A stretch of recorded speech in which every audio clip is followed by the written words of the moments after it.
This program features live coverage of an African safari and may include animal kills and carcasses. Viewer discretion is advised.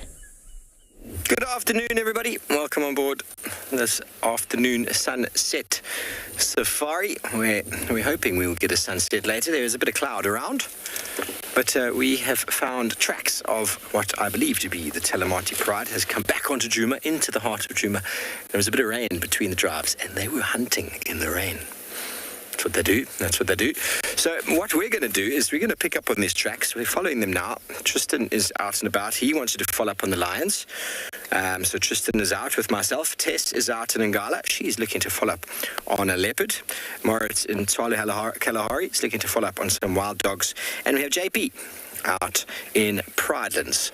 We don't have andBeyond Phinda this afternoon, but we are very excited to welcome on board your live African safari.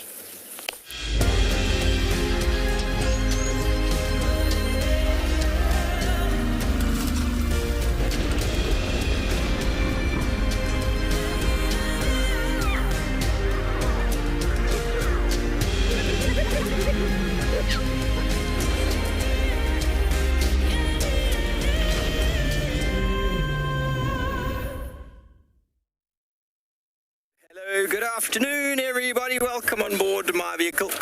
My name is indeed Steve Holtbridge, and I'm joined by Port on camera, and we are excited as always to have you with us. Now, if you have any questions or comments, please send them through to #WildEarth on Twitter. Throw them in on the YouTube chat stream.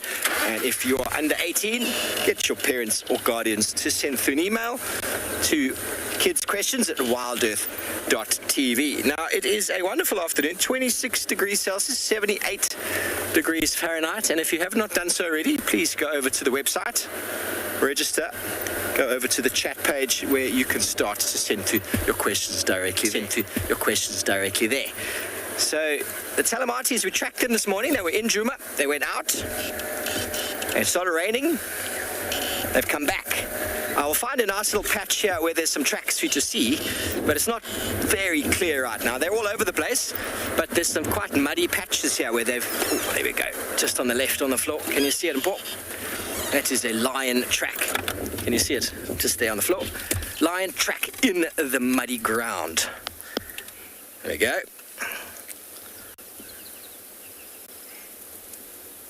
Very good. So the whole Pride has walked this way. We're actually going to slowly head back towards sort of the watering holes because we had a whole lot of zebra and wildebeest tracks on our way down that seemed to be moving quite quickly, and I didn't think too much about it. Sorry about that, until we found these lion tracks. So they came in, and they are definitely hungry. Definitely hungry, but I was asked a question this morning, like, what will storms influence the hunting? And, well, lions will move, as will leopards in the wet. It wasn't crazy rain, it was just, what would you call it? A very nice soothing rain that helped us have a nice little morning nap. But we've got to be very aware and alert because, as was with this morning, I had visual of a female leopard, and then she disappeared, and we never saw her again. So those tracks seem to have gone through there. No, there's still one. Still one in the road.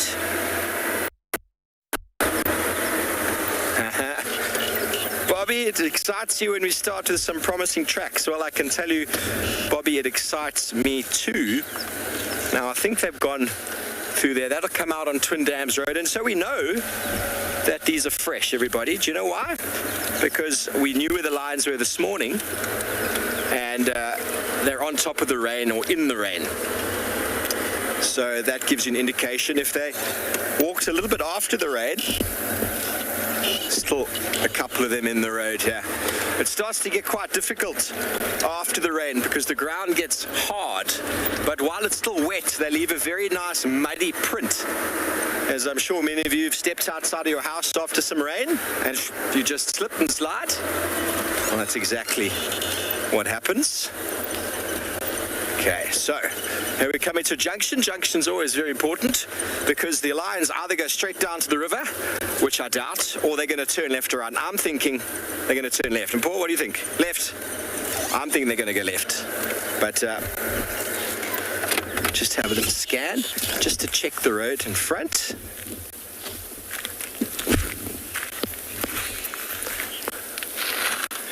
Giraffe girl, yes, they only were off Djuma this morning for a few minutes, it seems. So they're heading straight up Twin Dams Road towards the dam. I've actually got a very strong feeling. Dam cammers, are you paying attention to the dam cam? Are there lions sitting in front of the dam? So yes, it's lovely that the lions went off for 5 minutes and came back again. That's always a wonderful thing. Now this bit of road is tough. This is a hard patch. But it's unlikely they would have walked into the grass unless they saw something worth hunting. So you can zoom along on these patches until you find a soft patch where you can see the tracks in the sand like that. And if you've got one, you've very likely got quite a few of them. So my plan was to send us over to Chitwa to go follow up on the wild dogs and maybe see if we could find Thandi. Tristan was to find the lions, so I'm sure he's going to be excited to know that the tracks are here. So hopefully he's just around the corner trying to pick up on them himself.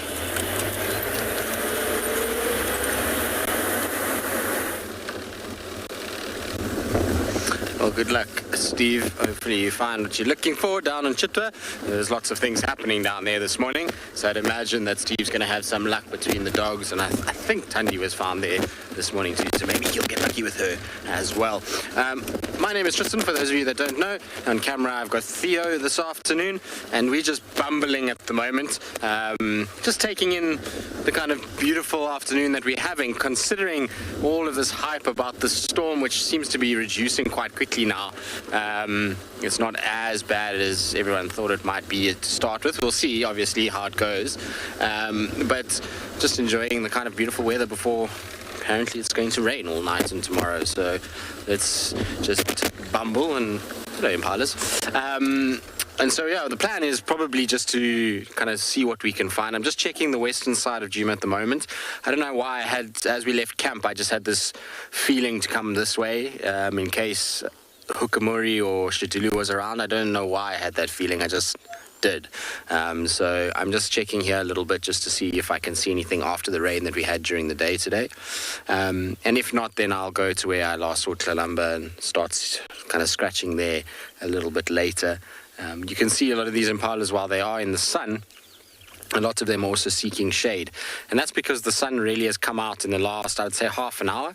And it's baking hot right now. It's when the sun is, not behind any clouds, it's got a searing heat to it.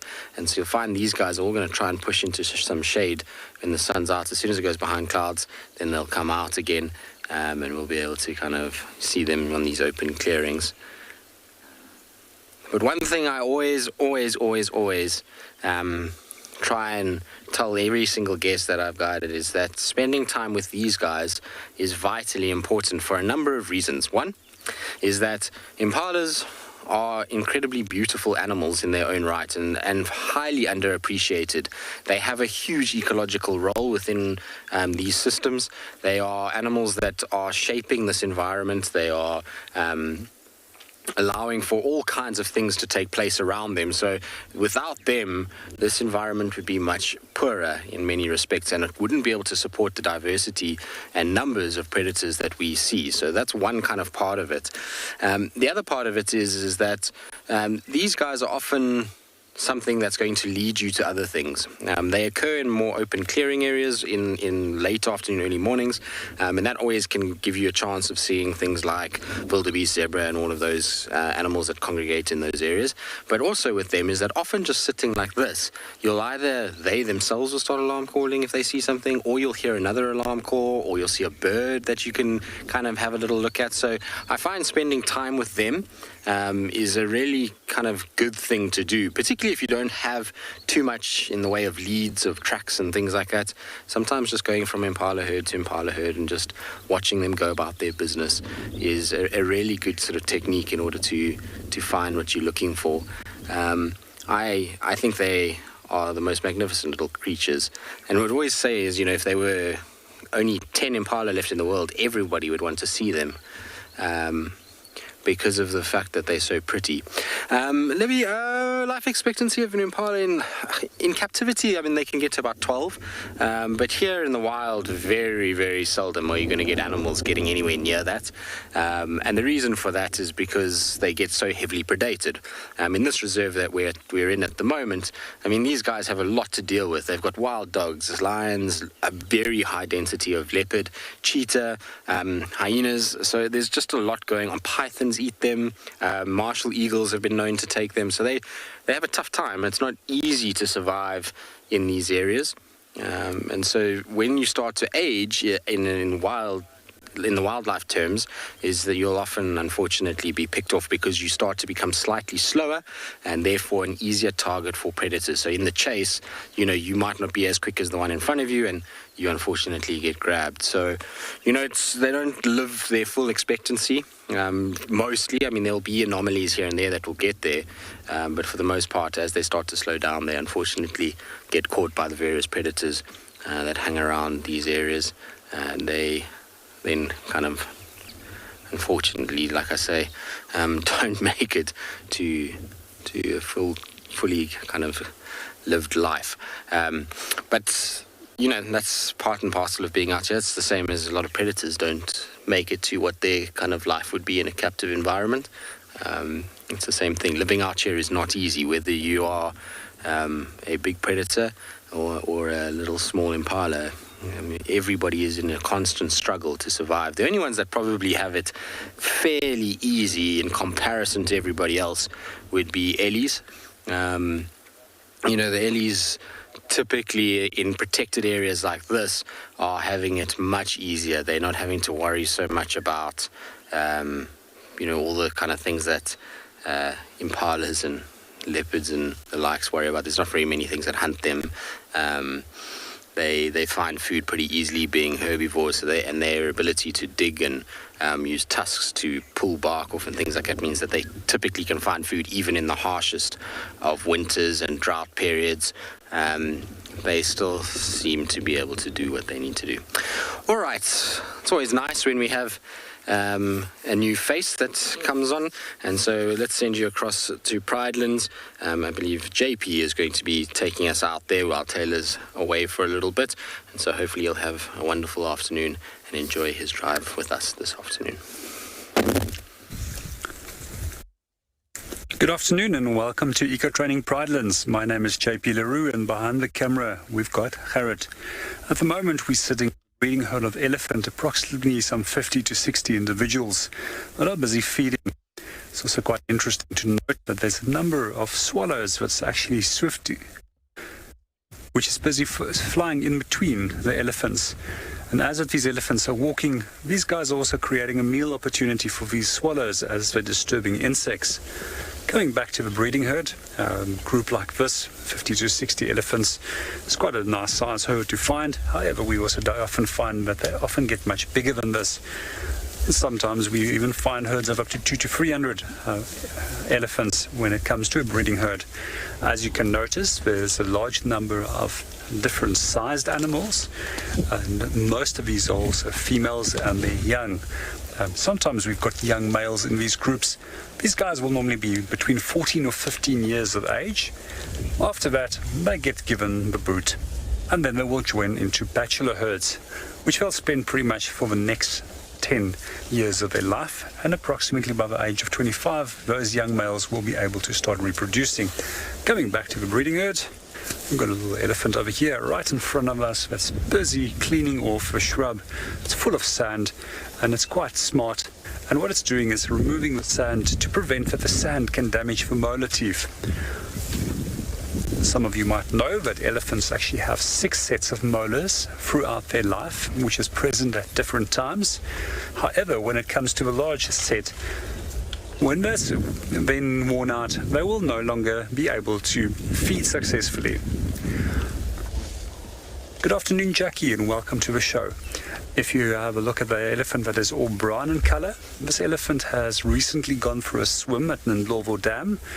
It covered itself with water firstly to cool itself down, had a little bit of a roll in the mud, and then still sprinkled itself full of dust.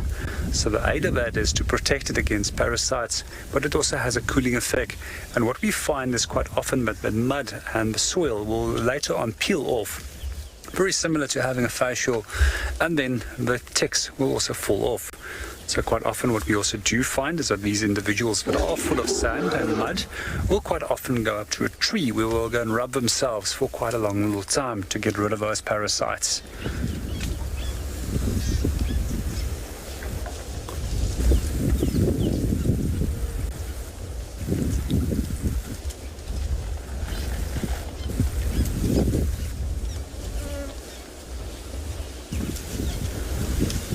So one of the characteristics that we normally look at when it comes to elephants, and my favorite thing about elephants, and good afternoon Djuma and welcome to the show, my favorite thing about elephants is the social interactions which they display, and quite often they display some characteristics which are almost human-like in nature.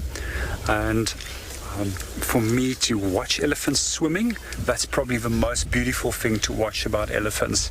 And it really gets me excited to see elephants in the water, just playing around, individuals that's wrestling, some individuals that's pouring water over them, others that are just having a swim, and then some of them just having a drink.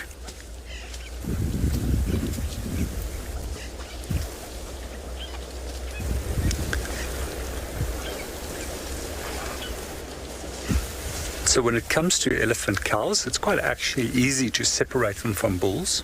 So when we look at the forehead profile of the female, just see if we can zoom in on one of the cows, you'll notice that they've got a pretty square-shaped head profile, unlike the bulls, which has a pretty round head profile. And the reason why the bulls have round head profiles, this is to create a bigger surface area when they are wrestling against one another, when it comes to fighting for dominance. However, with the cows, they don't need this. We also quite often will notice, if we do look at the cows, just like rock hyraxes, they've got mammalia in the front legs, that's the teats, simple. And what we'll also notice is that they fairly have a straight angle from chest to groin compared to the bulls, which has quite a sloped angle from chest to groin.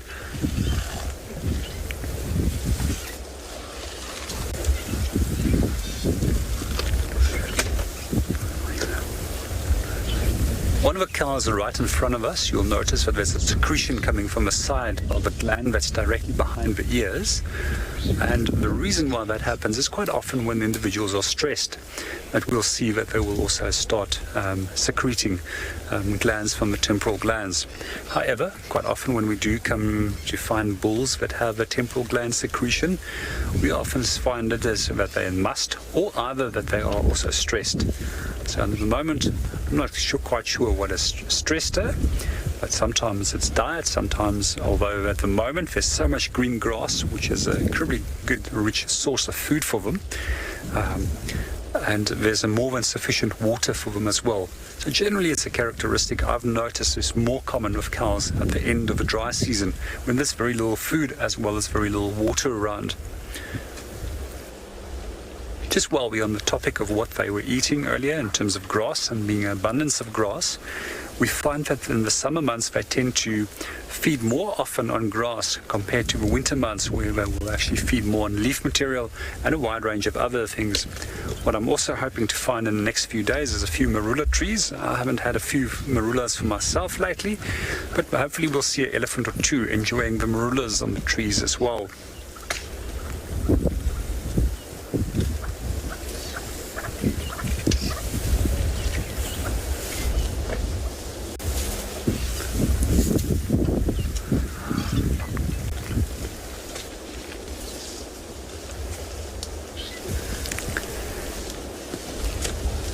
Good afternoon, Dominique, and welcome to the show. Yes, sometimes it becomes so big that they spread it out all over the area. It's been quite a while for me since I've seen such a good big group. However, I normally always look around and I look at the behavior of individuals to see what they are doing. But I'm also quite clever about how I position myself, always making sure that there's a sufficient escape route for me in case that I can't keep an eye on all individuals. So normally what we do is we drive, stop, look at what they're doing, then go a little bit closer, judge their behavior again, and then we'll decide if we're going to stick or go a little bit closer with a group. Or alternatively, if we do have elephants that are in big groups, which can be tricky, where their behavior is of such a nature where they're aggressive, we rather move off and we can find another breeding herd, or we provide them with a little bit more distance. It's actually very important to provide them with a fair amount of personal space as well as distance so they have their own escape routes. A few years ago, I was busy watching a group of 22 lions, and the next moment there was 180 elephants in a breeding herd that approached. The next moment, they detected these lions by scent, and we had a little charge of a group of 180 chasing a group of lions over several kilometers.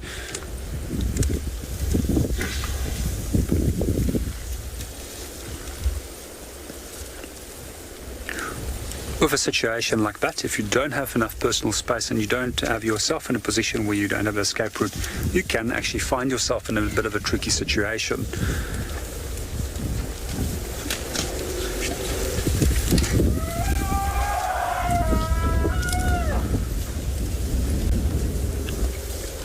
So coming back onto a question about earlier, one of the other things that absolutely fascinate me about elephants is watching how they feed, especially how they use their trunks.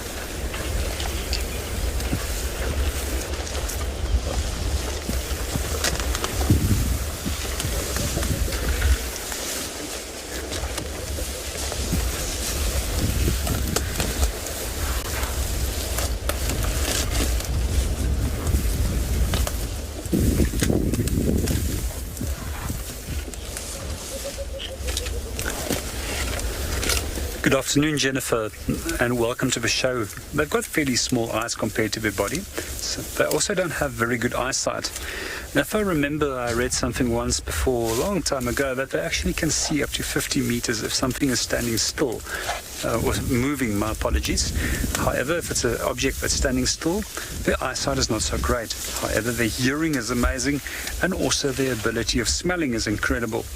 And on top of that, they've got very specialized cells underneath the feet, which is known as a pacinian operculus, which can detect vibrations which is unaudible to the ears. So for the one shortcoming in terms of sight, they've got several other adaptations where they're very well equipped with.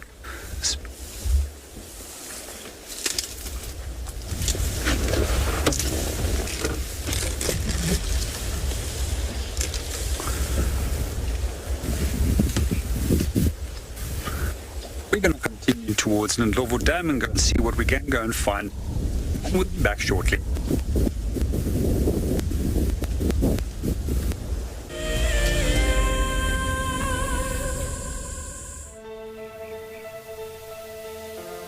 How insane is that animal? This is out of this world. Fantastic. Good, Mama. Wow, what a way to start off. It's just such an incredible privilege to be out here. It just keeps on delivering. There you go, there you go. Heart is pumping right now. 3, 2, 1, you are live, you are live. Look at this, everybody. We've got a live kill.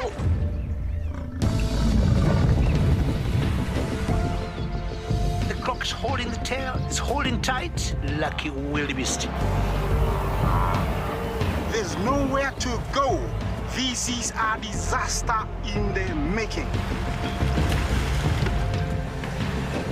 Something that I have never seen before in my entire life that you are now watching live. My heart is in my mouth, everybody. Look at this. It's gonna make it. It's going, it's going.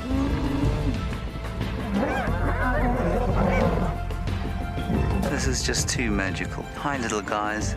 That's great, isn't it? Look at that.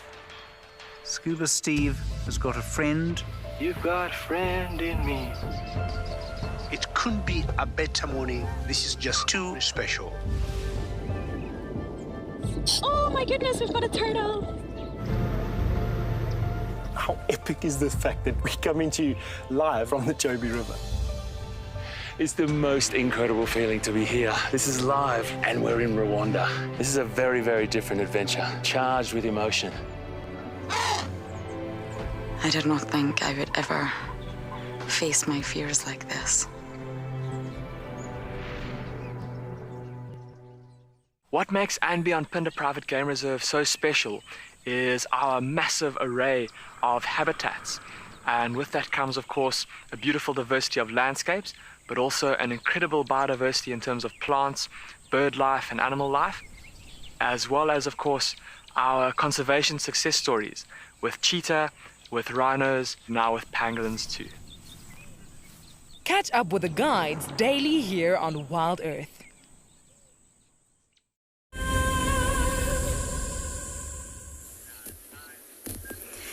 A very sunny and warm good afternoon from andBeyond in Ngala. I'm sitting here with a big breeding herd of buffaloes, and this old bull is doing a phlegm and grimace, and he's been standing in this position for ages. He sniffs the ground, maybe where one of the females has urinated, and then he does that phlegm and grimace where he almost looks like he's smiling at the camera, and he's testing the urine through his mouth to see what cycle she's in. My name is Tessa. I'm going to be your guide this afternoon at andBeyond in Ngala. Behind the camera we have Sebastian. And this afternoon we're going to be spending a little bit of time with these buffaloes while they sit here. They seem to have settled down for the day. And it's actually quite strange. We can see where they've been lying in the grass. It's almost like they can tell that that weather is coming. And so they've been here consistently throughout the morning. And that's very unusual because normally buffaloes would be moving during the day and feeding. And instead it looks like they've been lying here ruminating, just chewing the cud and hunkering down for the weather that is coming. So a few of them, like this particular male, have been checking us out just to make sure of what we're doing. You can see he's sniffing, look how those nostrils are moving. And he's just checking to make sure that there's no danger here. But you can see quite a few of the herd are actually still lying down. There's a bit of a dominance issue going on between a few, and every now and then we hear a grunt. And this is just the back end of the herd. The rest of the herd seems to be through the thickets to the backside of where they're all lying down. There's some females together. There's even some calves here and a big male there.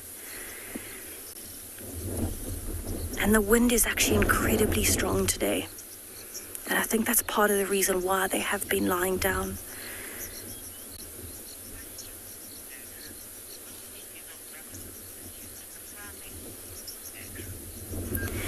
Andrew, here in South Africa, it would depend on the type of farming you're referring to. Usually when people have buffaloes for farming in South Africa, it would be this species, which is the Cape buffalo. But that kind of farming might be for buffalo meat, but a lot of the time it might also be for the hunting safaris industry, as the Cape buffalo is one of the big five and it is considered a trophy species. So it might be this species that you're referring to. It is the only species we get in South Africa, the Cape buffalo. Personally, I think they look much better out here.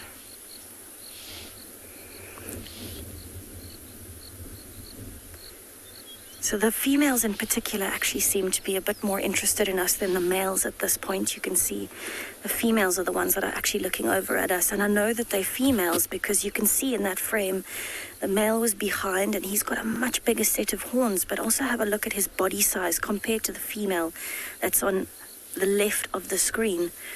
He's quite a bit darker and he's taller. She's got a lot more brown on her, but if you have a look at her horns, you'll see in the middle where the horns meet is quite flat and there's a bit of hair. The males in that section have a massive, lumpy, thick section of horn called the boss, which is used for fighting. And it's one of the easiest ways to tell buffaloes apart. There you could actually see it a little bit when he lifted his head behind that female. What might be happening here is possibly she wants to, or is getting ready to mate, and that's why he's so close behind her. Maybe that's why he was testing the urine on the ground. And why he's staying so close to her. You can actually see he's right behind her, and a few times he's rubbed his chin on her back. There he is. You can see that boss now. That big lumpy section in the middle of his horns where they meet is called the boss. But you can see with that grass in front of him as well how strong the wind is. Every now and then it just looks like a breeze. But this wind is very, very strong.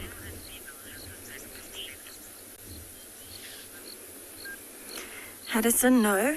So the males and females, the outside shape of the horn is the same where it curls up on the edges, but the males tend to have a lot bigger horns, and you can see that section in the middle. There's a female on the left and a male on the right.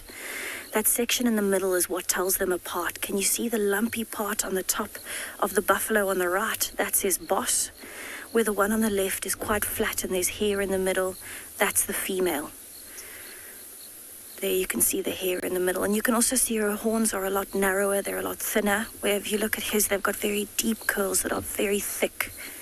And he's got an oxpecker on his head. Trying to shake it off.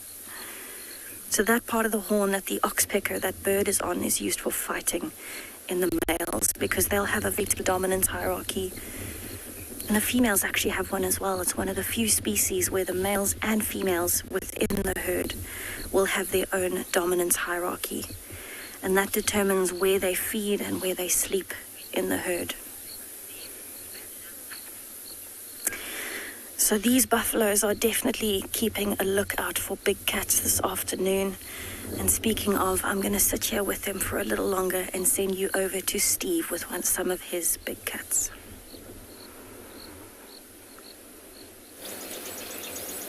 Yours coming? Thanks, Tessa. Well, I'll come back, everybody. We have managed to find a portion of the Talamati Pride, 4 individuals. Tracks are fresh, and we found 4 of the youngsters. Now, there's one lying down in the shade. He had a little young boy. He's going to get up in a moment and follow the other 3 that are in front of us now. They're trying to smell where the family's gone. Oh, yawn, yawny pants. There we go. Up you get. It's a young boy. And the other 3, he's going to head straight over to them now. Other 3 are just in front. They're busy sniffing and sniffing and sniffing. The pride of 15 or 14, 15, 14. We're all through here. And it's very common for lions to lose each other when they're moving and in the hunt. And no doubt the females probably decided to move a little bit further.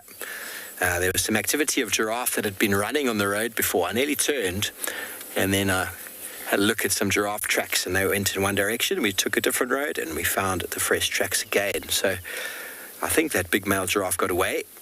But this morning, Tristan had some buffalo, only a few buffalo tracks that headed sort of in this general direction. So it's possible that the pride has been tracking them, or they were for a little bit anyway. And then I think the rain might have influenced that. There we go, look at that. In the long grass, you can't even see them. So very easy to drive past them at these times of year. Very easy. And there could be a whole pride right there. You wouldn't even know it. So can you imagine being a poor little prey animal?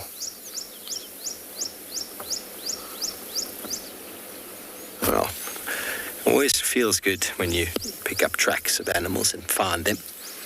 Definitely is one of those things, the first time you do it is really awesome, and it never really gets old. Okay, I'm going to move up the road here and see if we can get a better view. Rosin, how big are lion's teeth? They're bigger than mine. About, canines are about this big. I couldn't tell you the measurement. I'm sure someone's measured. I don't think these guys will let me measure. Okay, so I don't know why they're all walking there. It's obvious that the pride has walked up this way. There we go. They finally picked up on the smell, that one in front. You've picked up on the smell, have you? See, lions don't follow the tracks, they follow the scent. And they probably got tired. They thought, what on earth are you doing moving in the day, Mum and Auntie and older sisters? What are you doing moving in the day? So the tracks are clear as day to me on the road now, but the lions probably would have lost the scent of it, but it's still residual. There's still a residual scent there that they are now following. So let's move up. Follow them. They're heading directly east. So they did a big loop. They came in from the west, came into the middle. There's another one coming up over there. Here we've got the other three. I've no doubt we will find the rest of them soon. And I wish I could track like this. I wish I could find lions and leopards with my nostrils. I've followed young male lion, tracking his family for kilometers and finding them over rocks. Ross, dominant males come and go in prides, and they're very, very commonly found, especially when the cubs are young. And then when it's breeding time, as soon as the cubs reach a certain age, it's possible that the dominant male just gets left behind, or he moves on to another pride. He can't be with all the ladies at the same time, but he often spends a fair amount of time with one pride at a time. So when the females come into estrus, I can guarantee you he'll be in close attendance. Now, Darkmane is a big male lion of the Avoca pride. He's been with this pride for the last year and a half, I think, non-stop. I've seen this pride now 2 times. Oh, hello. Here comes the other boy. 2 times or so in the last few days, and he hasn't been with them. So I don't know where he is. He's probably gone off to search for some females. There was a pride called in Manuleti this morning, not far from Sydney's Dam. Maybe they're a breeding pride. I don't know. It's possible he's with them. They don't spend all their time with one pride, but they will for a period of time, especially when the females are in estrus. And then if he wants to secure the lineage, okay, he's feeling like he's being left behind. See that walk he's doing now? That is the fast walk when we look at lion tracks. We see them walking quickly. That is the walk that they can eat the ground. See, now he's losing them. He's like, where have they gone? Let's move up. Let's follow them, shall we? Just give an update on the radio because someone's joining us.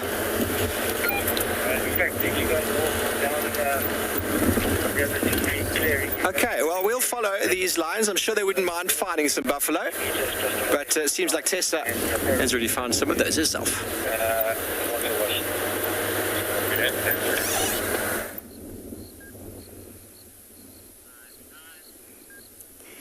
So I am still with my breeding herd of buffaloes here at andBeyond and Ngala, and that particular female has an oxpecker trying to climb up her nostril.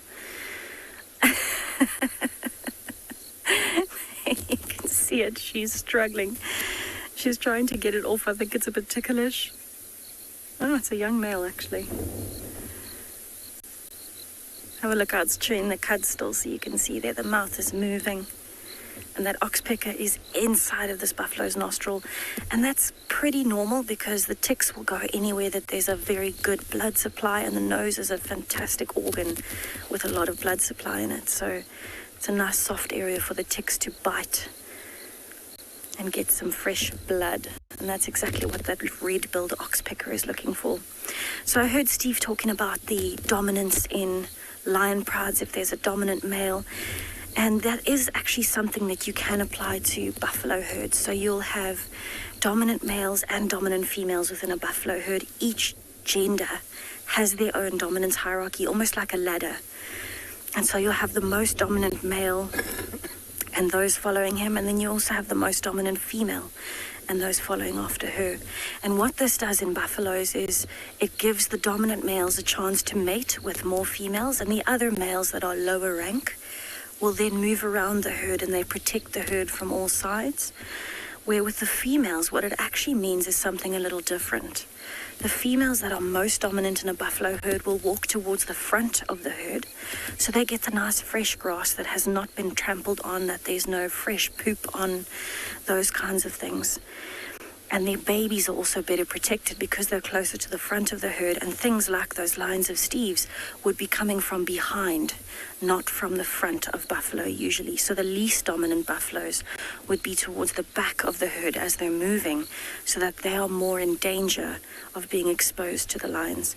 It's also a really good advantage for when they want to sleep. The most dominant buffaloes would be towards the middle of the herd when they're sleeping, so that the moms and calves are protected, while the least dominant ones are on the outskirts where they're more susceptible to cold, but also to predators. So there's definitely a dominance hierarchy here, and you will have one more dominant male than the others usually. She's trying to mate.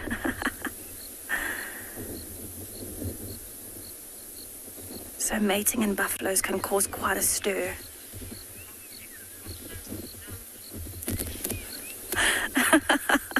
Enlightenment, yes, oxpeckers can be very nosy, it seems. They also tend to go for the ears, and that tends to freak me out a little bit when I see an oxpecker disappear entirely into a buffalo or a rhino's ear. We've definitely got some interesting dynamics going on here today. There is a female that must be ready to mate, and that male is following her around non-stop, and he keeps trying to mount her. And that can be quite an affair. I mean, imagine with 50 other buffalo around you. There's not a lot of space here. So it can be a bit of a challenge, especially since the males are quite heavy. We actually saw a very tiny calf. I don't know if you can see it in the grass. All I can see is some ears flicking in the grass there. It's a very young buffalo calf. And actually, when I tried to stand up just now, it was still a little bit wobbly. It's not wet, so it probably wasn't born today, but it was born very recently. And it's still a little bit wobbly and unsure of what to do. It's actually the first little calf I've seen in this herd. And you can see how long that grass is, because all you can see of that little calf is its ears, basically. I don't know if you can hear the wind, but this wind is incredibly strong today, and we know we've got that weather coming in. And I was thinking about it earlier. You know, it's really not normal behavior for the buffaloes to be this still in one position for so long. And I think they can feel it coming, so they've chosen a clearing. There are some thickets behind them. There's some thickets behind me. But it's a nice big clearing where they can hunker down for this weather that is coming in. So that oxpecker, oh my goodness, have a look at that. It's actually doing what we call scissoring. So if you have a look at its beak, it opens and closes its beak very fast while moving side to side through the buffalo's hair. And what it's doing is it's trying to feel any ticks that are in there that it can pull out.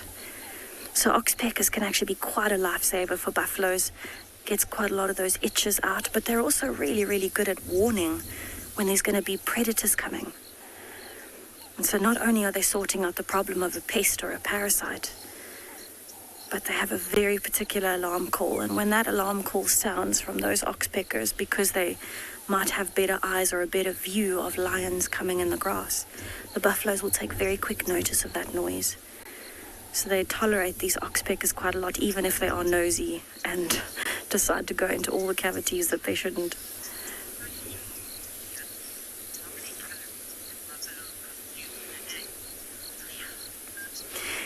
Ian, I'm not sure exactly how many calories it would be. I think it would depend on the area that they're in and the type of grass that they would be eating. But they do need to eat almost all day, and if they're not eating, they're chewing the cud. So it would be a large amount of kilograms of grass in a day, and bear in mind all they eat is grass. And the reason that they have to eat so much is because grass is actually quite difficult for the digestive system to break down. So if I was to estimate how much grass a buffalo would eat in a day, I'd have to say more than 20 kilograms of grass, probably a lot more, but I can certainly check and find out for you what the calorie value might be. It's part of the reason why buffaloes chew the cud, is because that cell wall of the grass is so difficult to break down. So they have to keep regurgitating it and chewing it so it grinds it down and they can actually access those nutrients. But being so big with such a large body and those kinds of things, I would imagine it would have to be quite a lot of calories in a day.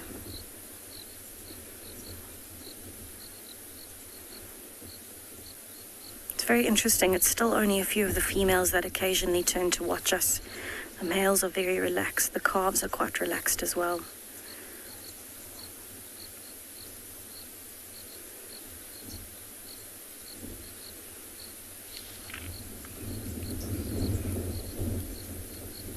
I don't know if you can hear that very high-pitched bird in the background. That is the red-billed oxpecker.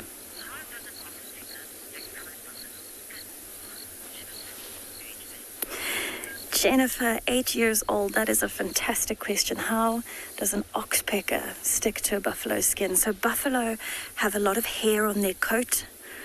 And there you can see an oxpecker sitting on the back of that one. So they actually have very flexible feet with little claws on them. And so what the oxpeckers do is when they sit on any animal, they'll use those claws and those flexible toes to cling onto the hairs and sometimes even onto the folds of skin.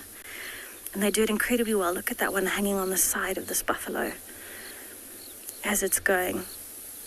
So you can't even see the feet. It's clamped so tightly. The feet are clamped into little balls around the hair of the buffalo. But it is amazing to think that they can hang on so well.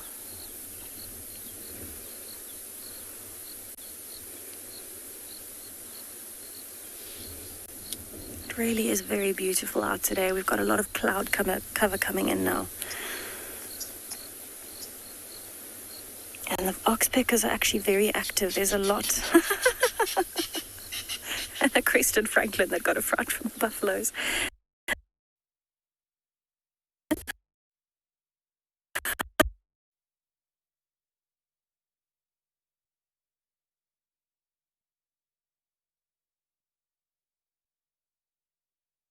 This one.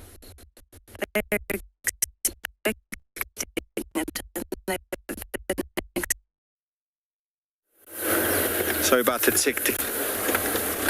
Hello, everybody. Sorry about that. Technical issues. We are trying to follow our young lions, and the vegetation is unbelievable. We lost him within about 30 seconds? 30 seconds is about right.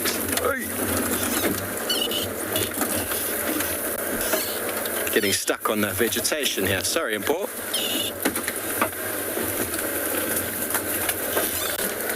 We've got a bush trying to fight back. Sorry, bush. It is very, very dense vegetation, everybody. Now, this is when being able to smell the lions will come in handy. But unfortunately, I haven't developed, watch out, this one's a buffalo thorn. Haven't developed the faculty yet to find lions with my nose. So we've just tried to go a little bit deeper and hopefully be lucky. I was mocking them before for not seeing their family's tracks, and I got my own back immediately. We lost them within a couple of minutes, so that is the way it works. How Tristan was able to stay with Kalamba this morning is remarkable. We had 4 lions to follow and we lost them. So this is a very interesting block. The grass is not only hiding the lions, it's also hiding big stumps. It's remarkable, the recovery, and this vegetation is going to encourage buffaloes to come through, which will be quite something. We should have lots of buffalo coming through this year, but I'm going to give it a couple more minutes trying to follow and see if we can find them. Otherwise, we're going to have to get back on the road and go do something else. But in the meantime, Tristan, who was giving me a hand for a moment, is headed on towards the south. Let's go see what his plans are.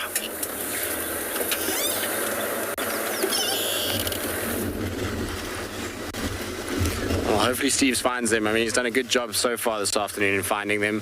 Not easy to track after rain like we had today, because all that rain did, it wasn't enough to really soak the roads. It was enough just to create this little crust, and tracks are actually quite tricky to see. So he's done well already, and I know where he is. It's not going to be fun following him there for now, but I'm sure they will come out, and I'm sure he will get them. It's interesting because it's right where Kalamba was this morning, where those lines are, so you never know. Maybe she was successful today and they kind of heard her. So you never know. I'm busy kind of slowly making my way to Chitwa, but going very slowly, and there's a simple reason for this, is because Steve said he saw a leopard here this morning, which I don't doubt at all. He had the tracks for it and everything. But what I do wonder is which leopard it is, because we were sitting with Kalamba at the time, so we know it's not her. Thandi was on a kill on Chitwa, apparently, with the cub, so it's neither of them. I can see the track here from where Steve marked it this morning. So it's neither of them. So who this is to me quite interesting. I mean, I suppose Kuchava could potentially be here. It would be surprising if it was in this area. This is a little bit far to the west for her these days. She has come in this direction before, but it's a little far to the west. So it could also just be a skittish female. I mean, it could be the likes of even Luna, but again, very far south for her. So I just want to try and scan. If you have a look here on my left-hand side, where these tracks went in, because I just saw the vehicle tracks for Steve going in this direction. This area here looks beautiful and open, but the grass is quite long, so tricky. But what you do see is a beautiful stand of marulas that is all across here. And as we've seen over the last few days, our leopards are using these marulas a lot to lion, particularly when it gets a little bit warmer and it's during the day. And so I wonder if maybe she's not lying up in one of these trees here, and that's why I came here, is just to check these trees very, very carefully. In grass this length, if she's lying down, we won't get her, but with the trees the way that they are, and like I say, the sun being out, you never know. Maybe, just maybe, we get lucky and we are able to kind of find her lying up in a tree here somewhere, and find out who it is. It's definitely a female track. I just saw it now as well. I said Steve is 100% right. I mean, I always trust Steve's judgment when it comes to tracks. He doesn't give himself enough credit for his tracking ability, but he's actually very sharp on them. In fact, he's probably can track some animals better than myself or even Steph. We did a kudu track once, and Steve absolutely hammered Steph and I. So, you know, some animals he's pretty sharp with. So I trust his ability with the tracks themselves, and I'm sure, you know, we'll be able to find her somewhere here if she's not too skittish. If she's skittish, well, then it's going to be tricky. Anyway, we're going to carry on. In the meantime, we're going to send you, I think, across to the western side of South Africa.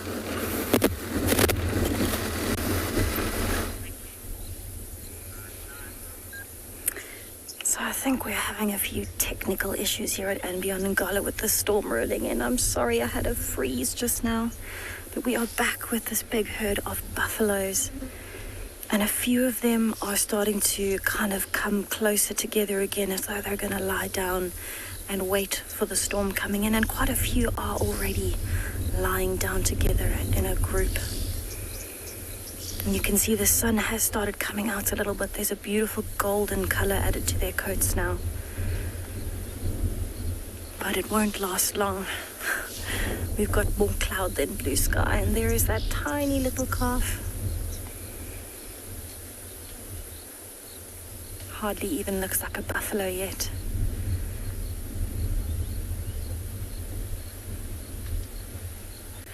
So it's staying very, very close to mom at this point, which is very good. It shows how young it actually is. But I think the flies are bothering it. You can see the tail going and the legs constantly moving. A lot of new things to experience for a young calf, especially with a storm like this coming in.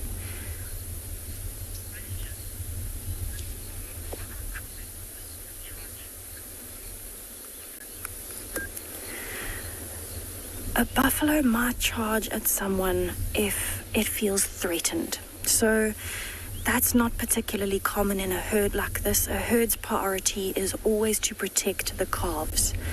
And so for them, it's much easier to avoid a conflict, avoid any potential chance of getting injured and run away.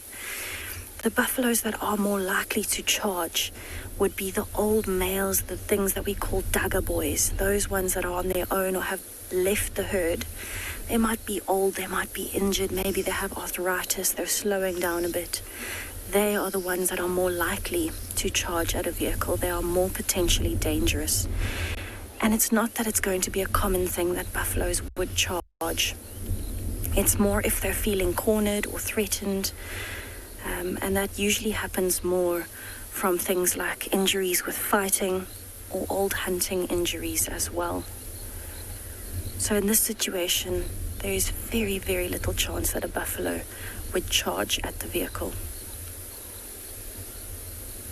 Any animal, the main priority is to preserve themselves, hope that they don't get injured, and protect their babies. And so any animal will only be provoked to attack if it feels threatened. Oxpecker on the head. You can actually see how long the hair is on that buffalo on the back of its neck there. So those are those hairs that the little oxpeckers grip onto. And actually now that the sun's come out a bit more, the buffalo are looking a lot more active. I think they might be starting to get a little bit warmer. The sun is heating them, and so they might be considering looking for some shade until the sun passes. And I don't think it will be long until the cloud cover covers the sun again.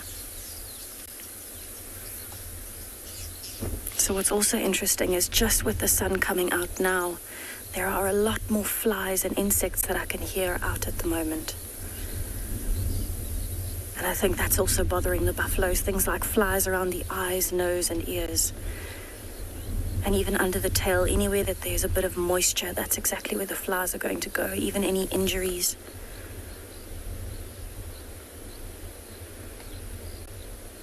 You can see they're getting quite frustrated, flicking their ears, tossing their heads to the sides, trying to chase those flies, maybe even trying to chase oxpeckers.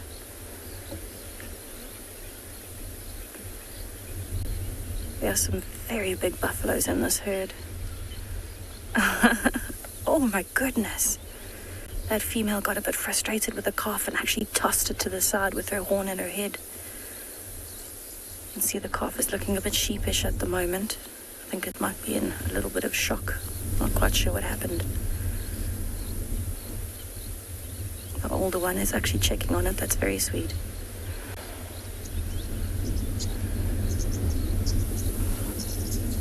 That female looks like she is a little bit on edge. What she might be able to smell is actually the Makoti male or some hyenas, because where Makoti male has had his carcass recently, he's a big male leopard, is very, very close to here, probably about 200 meters north from where I am is the last place I saw that big male leopard, and so there have been some hyenas around as well. And perhaps that's what these buffalo are smelling. So I think what I'm going to do, I'm actually going to leave these buffalo to start settling in again. We're going to carry on towards the Timbavati River and see if we can find Makoti male for you.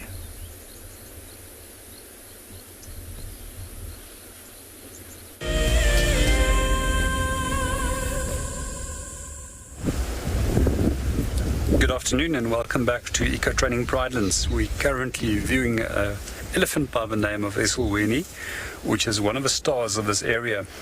He's a big tusker, a fairly big tusker, and at the moment he's in must. So quite often what we can see is that he's dribbling urine between his legs.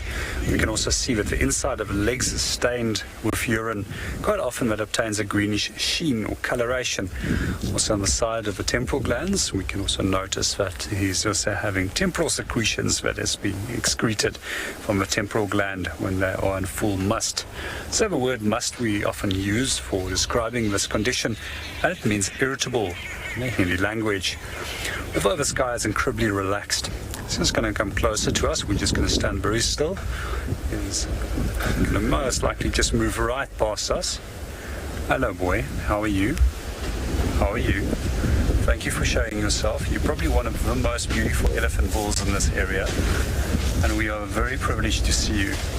And we are very thankful that you've got such a beautiful temperament. Thank you, my friend. Unfortunately, going to lose him. So let's see if we can find him again. Okay, he's just moving out of our sight. So just to come back to him, we actually found him on the other side of a dam, and we had to come onto this side to come and view him, as there was no access on the opposite side, and we really, really great to find him.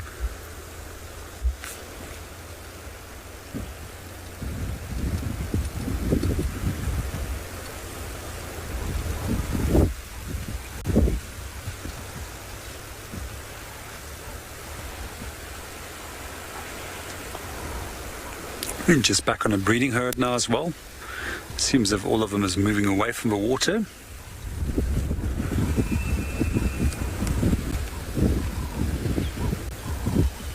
So our second breeding herd for this afternoon that we found, it's also a nice size herd, also probably in the vicinity of 40-50 individuals.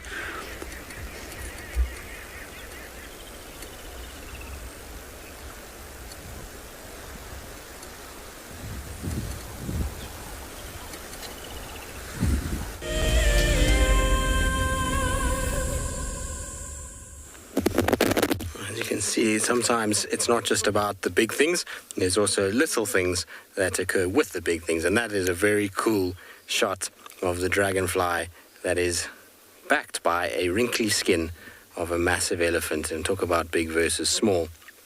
You can see there's the alien, the dragonfly, just sitting, and there's a tiny little elephant too. There are elephants absolutely everywhere this afternoon.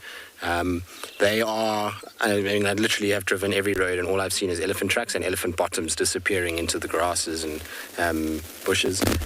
Came down towards Chitwa, and I think there's about 4 herds just on Gari Main alone, all kind of moving into Torchwood and kind of just milling about. So it's elephant season at the moment.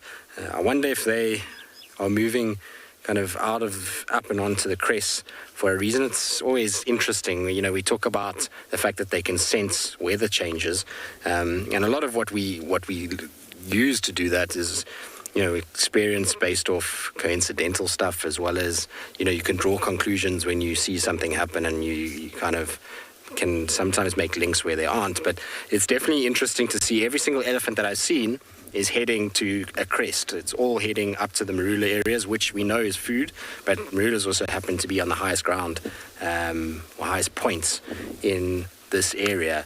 And so that's going to make a perfect place for these guys to hang out if they're wanting to stay out of the really wet weather. I hope the storm doesn't actually disappoint in some respects. We've been going on and on about it. So my hopes it's not going to just be a complete letdown in some ways, but in other ways I'm also not really looking forward to being pelted by rain for the next 4 days. Oh, hello. Little one is trumpeting at us. All right, let's carry on, because our ellies are drifting into the thickets. I'm sure we'll bump some more at some point. Daniel, elephants use their tails for fly swatting mostly, and for indication of emotion. So when I say indication of emotion, you're going to find that an elephant's tail will be dead straight when it's irritated and upset, or it's been panicked by something, and it'll kind of stick out. So they can use that to see each other's body language and understand, okay, there's a problem, or, you know, we need to figure out what's in amongst us. So they use that a lot for those reasons, but then also it's a very good fly swatter. That tufted tail at the end, it just flips and it kind of hits the rump area where the trunk can't reach. Where the trunk sort of extends to and the tail tip, when it comes forward, extends to, they basically touch in the middle of the body. And so the elephant has got its entire body covered by a swinging tail or a moving trunk, and therefore can keep biting flies and various other pests and parasites off of their body, and take it nice and easy. They don't have to stress too much about being bothered by those various animals or parasites. Scanning every single tree and termite mound just in case this leopard is around. And, you know, if it is a skittish leopard, we're going to have to be kind of quite good about spotting it and then stopping, because often when a leopard is in a tree and you spot it and it is skittish, it'll come bombing down if it feels kind of threatened. But if you stop far away enough that it doesn't feel like you've seen it, then they often just stay there and you can kind of get an initial look at them, and then from there you can slowly decrease the distance. I actually had an amazing sighting of a young male leopard on Buffelshoek recently. I had guests and we were driving in the morning, and our guide that was with us spotted this leopard sitting in this marula tree with a kill. And as we kind of turned the car, this leopard just came down and ran, so very skittish. And we went back in the afternoon and sat in the pouring rain for probably about, I would say about 45 minutes, just in the rain, no sign of this leopard anywhere. And eventually we heard an alarm call, we saw this leopard right in the distance, and slowly but surely we decreased this distance, and eventually we got to the point where, you know, we had this really cool sighting of this young male leopard. It was such a special experience. It's one that I'll always kind of cherish. I love those kind of moments where you start to earn a trust of an animal slowly but surely. Okay, we're going to carry on. We're going to hopefully find some sort of sign of this cat. In the meantime, though, let's send you across to Tessa and see how she's getting on.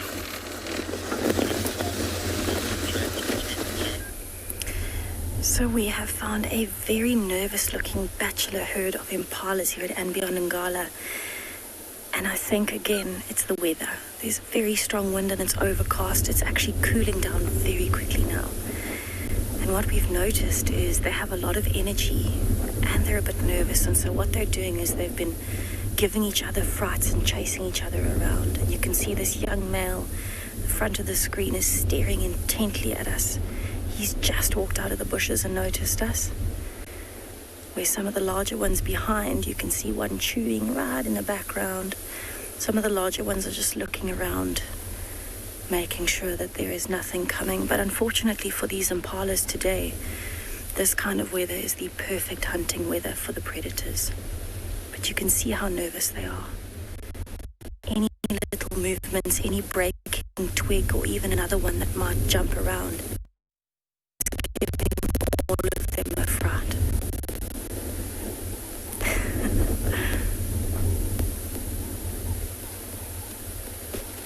There are actually some very beautiful males in this herd with very big horns, and so this is quite normal for them. These are the males that have been kicked out of the breeding herds, and in this herd they all have their own dominance hierarchy as well, to try and take breeding herds that will start rutting in May. All these males will be fighting, some of them to the death, to take over a breeding herd. So I'm going to sit here for a while and see what happens, see if they maybe get into some more dominance fights. And speaking of predators that are more active today, I'll send you over to Tswalu with their wild dogs.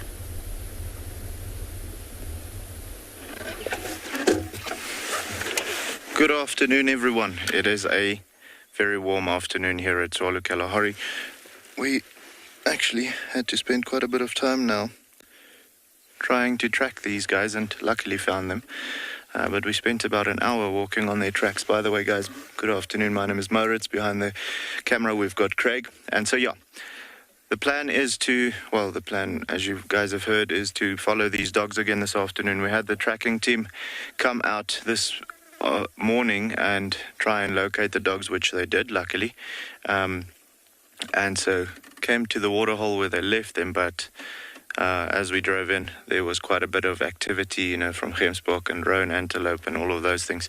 So we knew they weren't around anymore.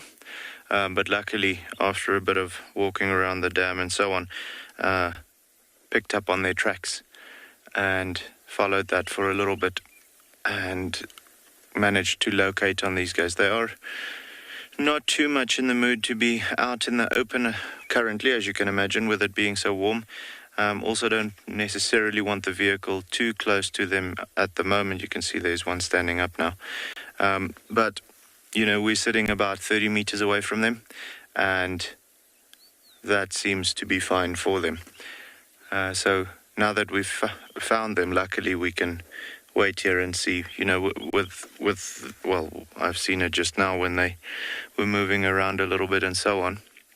And also the trackers told me this morning that when they found the dogs, they could see that they hadn't eaten yet. So with them being still hungry, I'm hoping that they'll look to hunt this afternoon and be successful.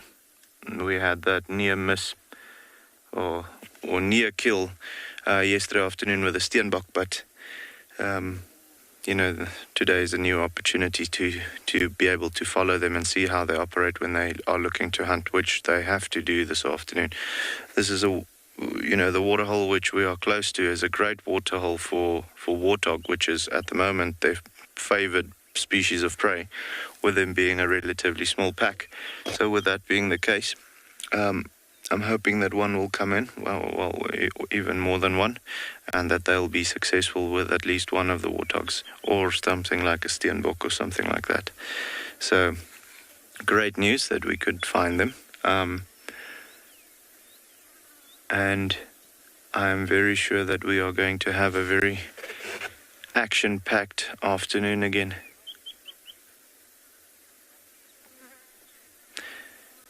Jane, you're absolutely right. Tswalu is very green at the moment. It's beautiful to see the bush as it is. Throughout South Africa, it's just stunning to see how the vegetation is recovering, but particularly over here, up until, about September time here, we had bare sand mostly. And now it's just an ocean of grass and flowers and trees full of leaves and so on. So it's very positive for the year that lies ahead. All of this vegetation will definitely be able to carry the herbivores through winter and into early summer, which is typically a little bit more dry for us. So that's the critical time. That early stages of summer when it's very warm but have not yet rained. When the water starts drying up and the vegetation is absolutely very low, the herbivore's condition can drop very quickly, and a lot of animals can get lost if it is a harsh year. We've had 5 of those, so we are very happy that it looks like it's not going to be the case this year. Well, I'm relatively certain that it won't, but just stunning to see the bush, as beautiful as it is. Yeah, guys, as you can see, very lazy, the dogs at the moment. So I don't think they'll get active just yet. Like I said, it is a very warm day today here. We've got just over 36 degrees Celsius, so nice and hot. And the breeze isn't really blowing at the moment, so you don't have anything cooling you down currently. There's a little bit of a drizzle with a wind, but it's not really going to cause the animals to start moving any earlier than they're supposed to. So now we just have to wait here with them. Luckily, now we have them. It's always the trick to find the dogs before they get mobile. As soon as they start moving, to try and find them, then you literally have to bump into them.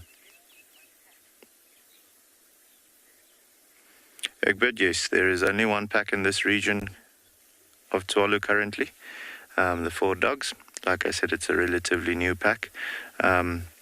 So exciting times with them now bonding, an alpha male and alpha female. And hopefully soon we'll get pups, which will be able to enlarge this pack. So yeah, very, very positive. Very happy to have the dogs around again. But yeah, lazy, lazy, lazy. Only seeing the ears at the moment, flicking every now and again. And it makes, even though it is for the dogs a little bit easier to travel when it's warmer, it makes absolute sense for them to not be traveling currently, just because with it being so severely hot, even they are going to burn unnecessary energy that at the moment, because they haven't eaten for, that we know of, at least maybe 3 days.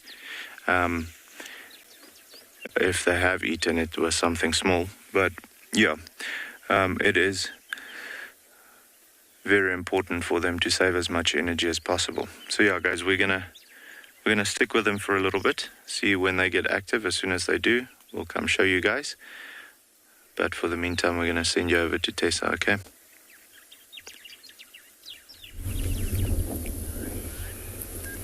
So we are back here with the bachelor herd of Impala that are looking even more nervous than before here at andBeyond and Ngala. And the weather in the last 5 minutes has taken quite a turn. The wind is blowing incredibly hard now. And I can't see any blue sky anymore. And you can see a lot of them are staring straight into the wind right now. Especially the younger ones seem to be a lot more nervous. You can see he's moving that one ear, his right ear, backwards, listening behind him. His left ear is trained more forward so he can hear what's coming from in front.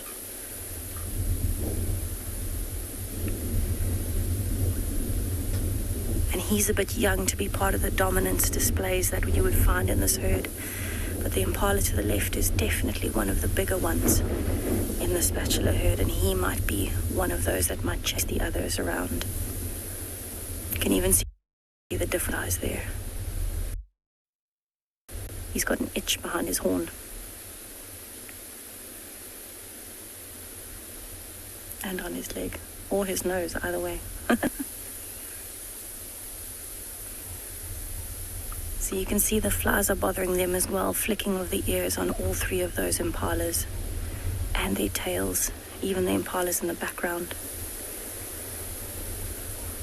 He's actually got a spot behind his head there.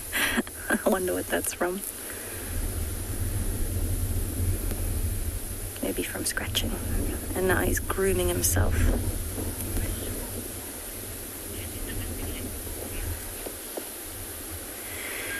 Tando, I think being herbivores, they're definitely more prone to being domesticated than things like the cats or the predators. I do know of cases where baby impalas have been abandoned, or maybe the parents have been killed on farms and stuff. And those impalas have been brought up in the yard. So I think it is possible. I think you always want to be very careful with wild animals. I wouldn't suggest domesticating any of them. But it certainly is possible. But I think you'd always want to be careful. They've got very sharp hooves, very sharp horns. And all it would take would be maybe a bit of a nervous attitude and something that sets any wild animal off, and it could result in a possibly dangerous situation. I definitely think all wild animals look much better out here than they would anywhere else.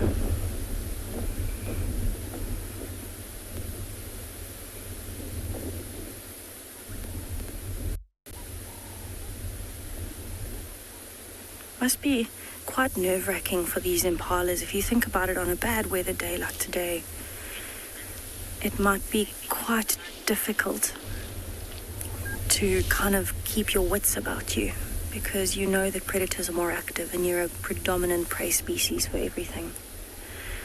But I think what I'm going to do, I'm going to leave these impalas and I'll send you over to JP with a bird in Pridelands.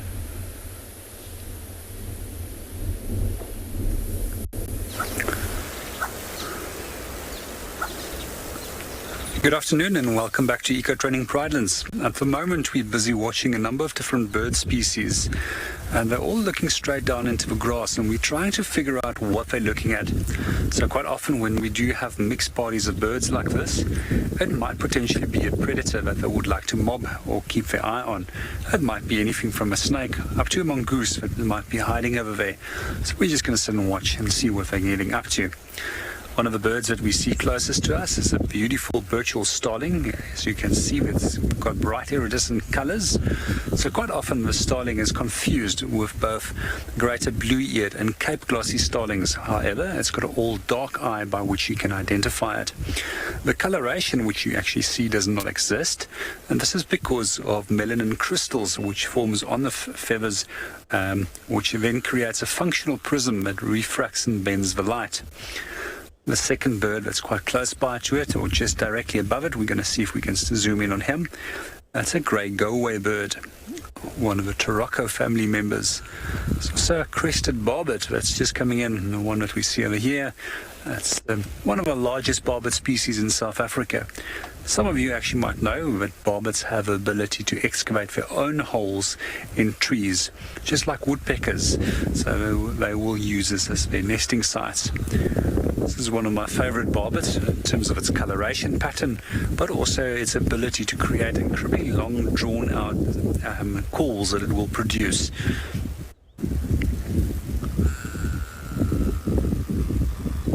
There's also some yellow-billed hornbills that we have over there in the distance. And then just to, there we go, there's the yellow-billed hornbills. And then just to the left of that is called a white-crowned shrike, or a Krimatat Laxman in Afrikaans, because quite often they are associated with apparently baobabs, although I see them in a wide range of other habitats.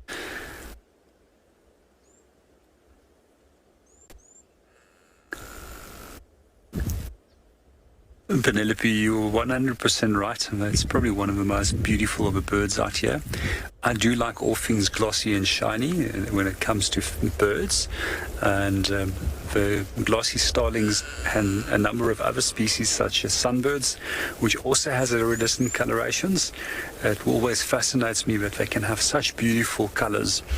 And what I find quite amazing is that we conceive it as quite bright, but other birds that see those birds can see them even brighter, as the birds can see in the UV spectrum.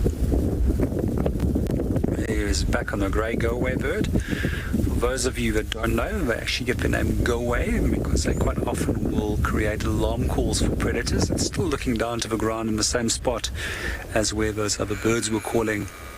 Although at the moment it's not giving a typical alarm call. And what I do find quite interesting is that they have two main calls, one for aerial predators and another call that they will generally use for ground predators.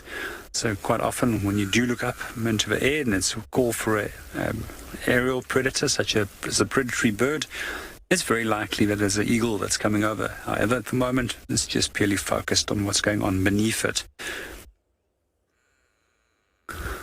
So actually it gets its name from the onomatopoeic call that it produces. It sounds like it says, go away, go away, go away. Just going to reposition the vehicle and see if we can get a better view of him. And hopefully we won't disturb him.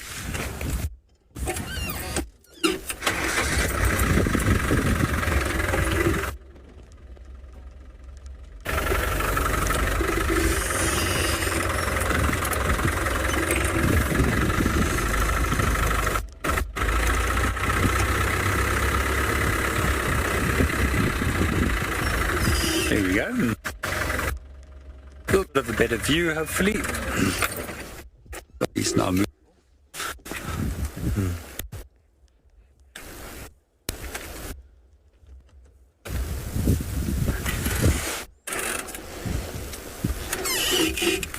Just going to go a little bit forward.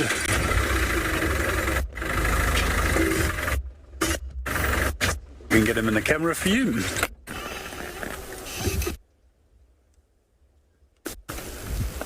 Okay, he's not playing along. He's just going higher and higher up in the tree. Okay, there we go. A fairly easy bird to identify. We consider them as medium to large sized birds. A uniform grey in colour, as the name grey and then go away implies that it's a go away bird of a grey coloration. And then you'll notice that they've got a little crest on top of the head.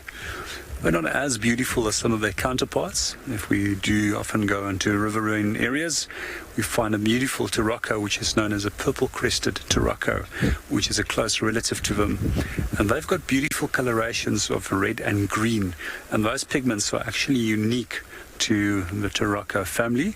However, with the go-away birds and plantain eaters, which we find in East Africa, they're quite dull in colour compared to the rest of the turako family members.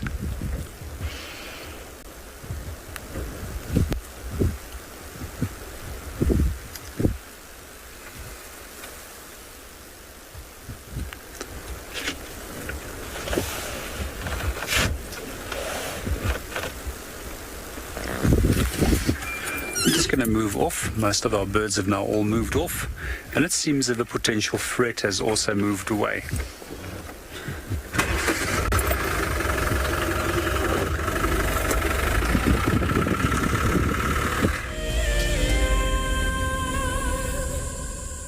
Look at this. The little one is up and about. Certainly hasn't had enough milk at this age. No amount of milk is enough. Oh, corky. Too sweet. Oh, look at this.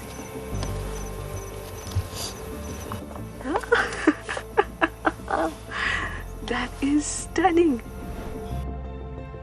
Tune into WildEarth every single day. It's in your nature. My name is Lauren, and I'm currently working in Djuma Private Game Reserve here in South Africa. I love answering your questions during the live safaris. It's my favorite part.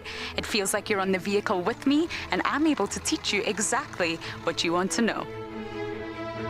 If you want to ask a question on WildEarth, then you need to register on our website. Once registered, you must go to the live safari page and ask your question below the live feed. For the month of January 2021, we are offering a chance to win a unique WildEarth expedition to the magnificent Tswalu Kalahari. From the ancient Tortoise Mountains to the southern Kalahari's red sand dunes, Tswalu offers what travelers crave most: space and time. The winner will explore this landscape in a vehicle, on foot, or on horseback, with a chance to go behind the scenes with WildEarth and of course meet the meerkats. The prize includes a 3-night stay for you and a friend at the luxury Motse Lodge, including flights from either Johannesburg or Cape Town. Open to all WildEarth explorers who have signed up before the end of January 2021. Terms and conditions apply.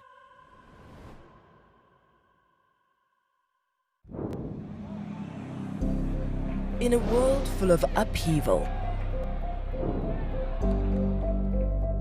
we all need a quiet and safe space to breathe. A place where anxiety and stress don't exist. A place where life carries on as normal. Escape to nature with WildEarth.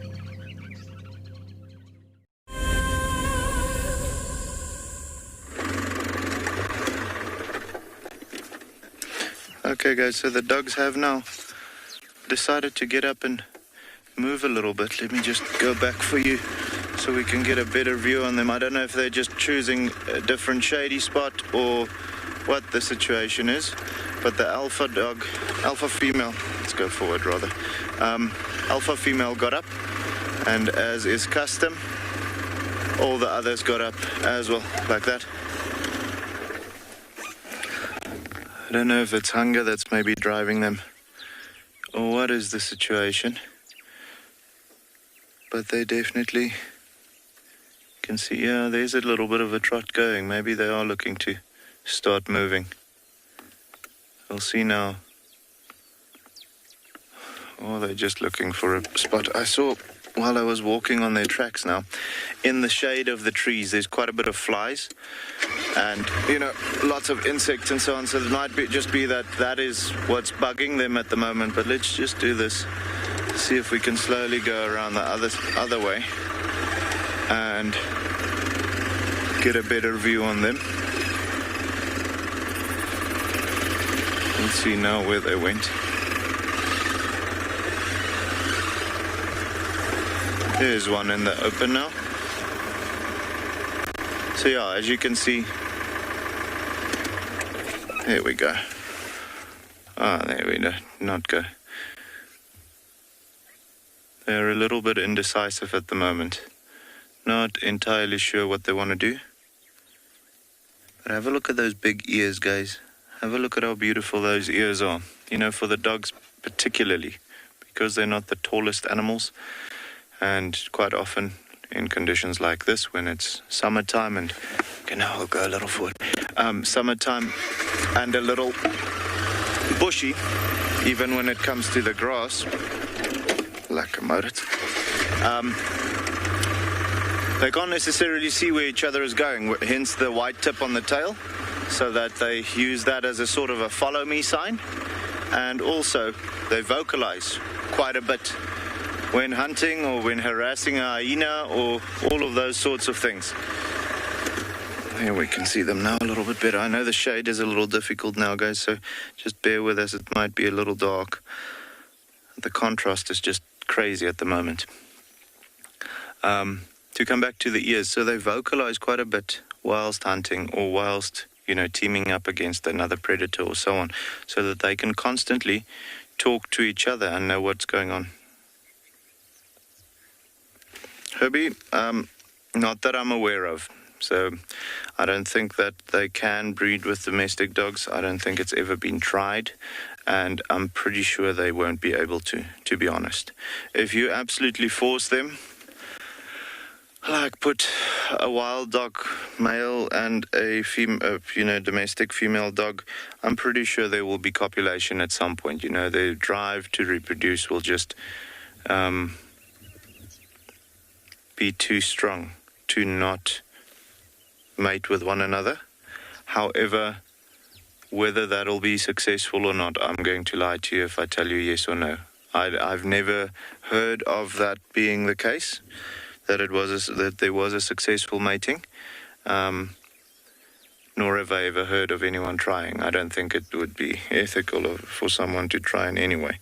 I do, however, know that they say that a wild dog is the only mammal in Africa that you cannot domesticate. Because with them having so much energy, you physically won't be able to give them enough attention to keep them tame. So with that being the case, I think that also answers our question about the mating. But like I said, don't know of an attempt ever, and I don't think there will ever be one, just because they need to keep the gene pool clean and true. So I don't think anyone will ever get that idea of trying to domesticate or mix breed with domestic dogs and wild dogs. So yeah, guys, this might be them getting up and moving around and getting up and moving around. It might be the start of them trying to get a little bit more active, but then the sun immediately pushing them back down again. So with that being the case, it's very possible that there might be an attempt to get active soon. Maybe they go to the water, bathe in the water a little bit, try to cool down like that, and then only when it cools down sufficiently, they will start moving like we had them yesterday. But yeah, we'll have to see. Like I said, it is very warm today, and with that being the case, they will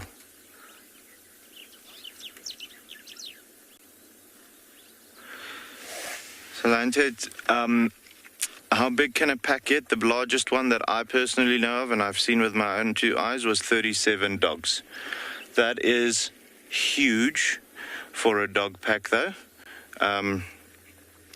They are eventually had to break up themselves and to form scatter groups and, start doing their own thing like that.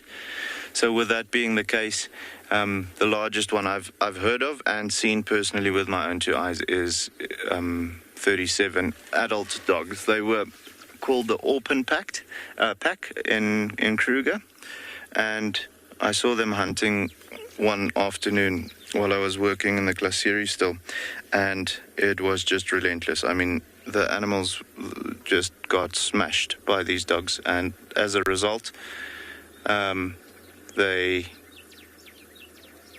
don't think there was enough food for them in a particular area to support a pack of dogs like that. So that's why they broke up. To have 37 adult dogs, you can imagine now when they've got pups, they'll go easily over 50 sometimes. And that's just too many mouths to feed. So, yeah, crazy. The average sized pack for a large pack is about, from what I've seen, is about anything between 12 and 20, which is going to be a good sized pack. But anything larger than that, I think it's that the responsibility of them is going to be quite high to continue providing for the dogs. All the individuals in the pack. So I'm pretty sure they're going to have to be anything around that. Ideally, we would want our pack to be anything between 15 and 20 dogs. Brenda, no, we don't have a name for this pack, and I don't think we will give it a name, seeing as that with most of our animals, we don't name them, not even our lions. So with that being the case, the only named animals that we have in the, or groups of animals that we have in the reserve is the two different prides, northern and southern pride, and that's purely because of the fact that the one operates in the north and the one operates in the south. So it's not like where we have in the Sabi sands where you name the leopards and you name the coalitions of lions and all of those things. Those are mostly to ID different animals. Here we have only the one lodge and the one homestead or villa, but all is still Tswalu, so we don't need names to actively identify different individuals because all of the guides work for the same lodge or same team. So it's not like you have different lodges that needs to know, okay, but that leopard was walking over there and this leopard is now over here and so on. Also, our leopard population is not that high, so we don't need one. So yeah, guys, we're going to stick with them for a little bit and then send you over to Tessa so long.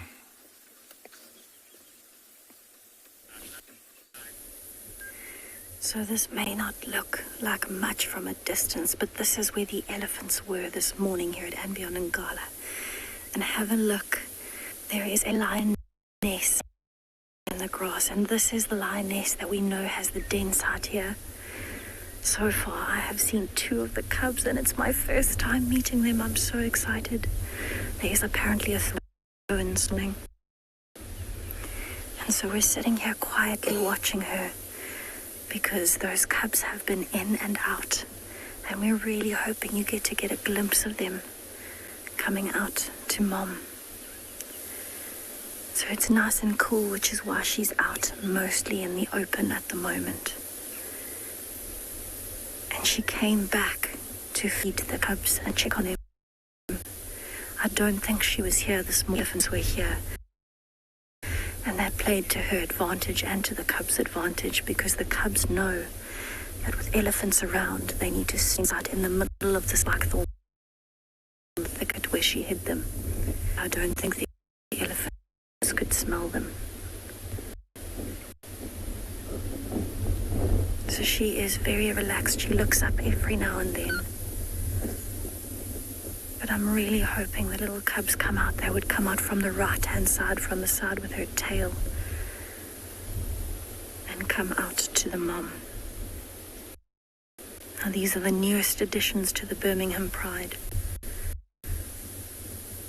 And she's one of the oldest lionesses in the Pride. So she's a very experienced mother. You can see how the wind is blowing the grass.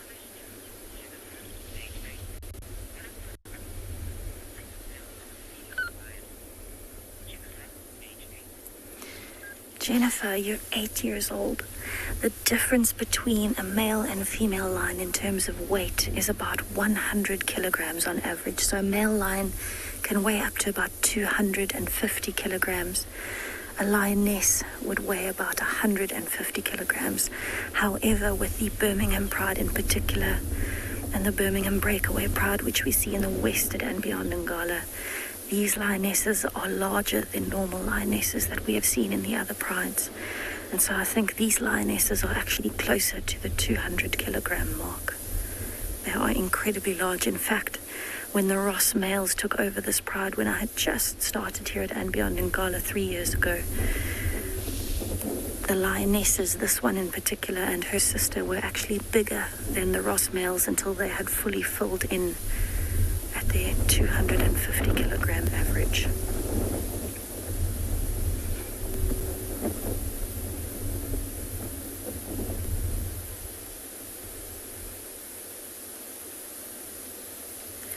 So being able to sit at a den site is actually a very special thing. It takes youngsters a little while to get used to the vehicles, and this is exactly how we do it. You can see that Mom is here and she's comfortable, and so if we sit here quietly, if we sit here quietly, then they might come out, and they'll get more and more used to the vehicles being around them.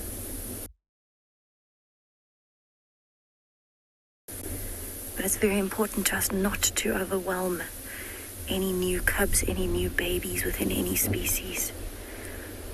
So we're very, very strict on that. If Mom is not here, we don't sit here and watch. And if Mom is here, we only have one vehicle here at a time. Diane lionesses would usually have 3 or 4 cubs at a time. There is a very high mortality rate in lion cubs in particular, so only about 50% of them would actually get to around 2 years old. If they're males, only 1 in 4, 25% of them will make it to adulthood if they're lucky. So they usually have an average of 3 or 4. What we often see happening is a lioness might have 3 or 4 that we see for a while, and then as they get older, you'll find that only 2 survive. And that can be due to a lot of reasons. It could be due to other lions coming in. It could be due to things like hyenas or leopards finding the den site if Mom's not there. It could also be more natural or more subtle things like disease or even cold or starvation. With this storm rolling in, she will probably stay with her cubs, away from the rest of the pride, to make sure that they're safe. And also the fact that she's on the bank of the river, if this river does start to flow, you can see she's really not that far from the waterline or from the grass reaching to the soil part or the sandy part of the river. And so she knows that if this river starts coming down, she's going to have to move those cubs. And so that could be why she's actually back here. Oh, she's beautiful. She is definitely one of the biggest lionesses I have ever seen. Her and her sister, in fact, I think are the 2 biggest I have ever seen in my life. And back to resting. Eats in her stomach is quite rounded, even you can see it. And when she rolled over, I could quite clearly see her teats, her nipples, that the cubs have been suckling from.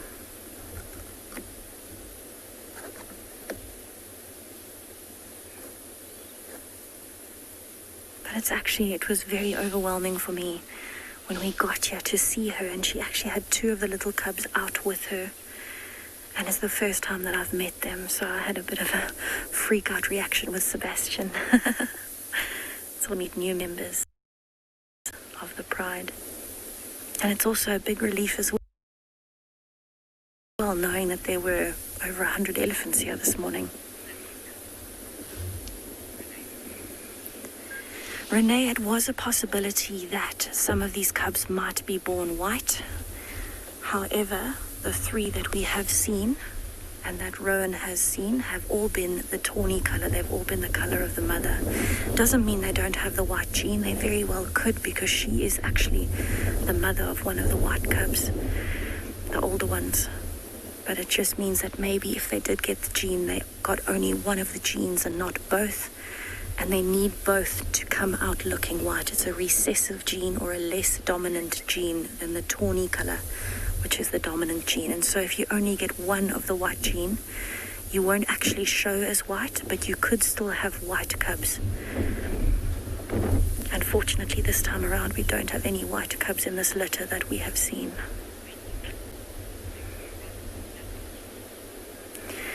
So what I'm going to do, I'm actually going to stay here a while and see if these little cubs come out of the den site.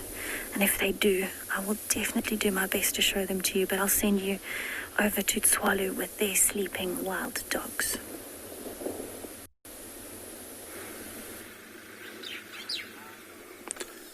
So yeah, guys, dogs still down.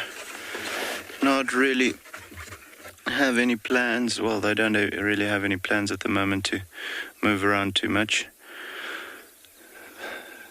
That is up to the alpha female. Doesn't matter how warm it is though.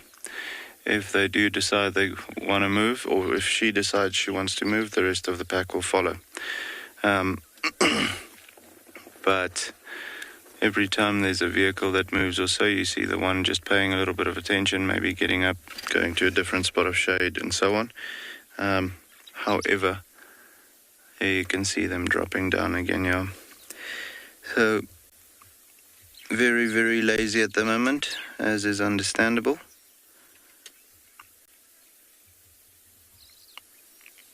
But yeah, just for the dogs, you know, each and every one of them has unique markings, just like a leopard would do.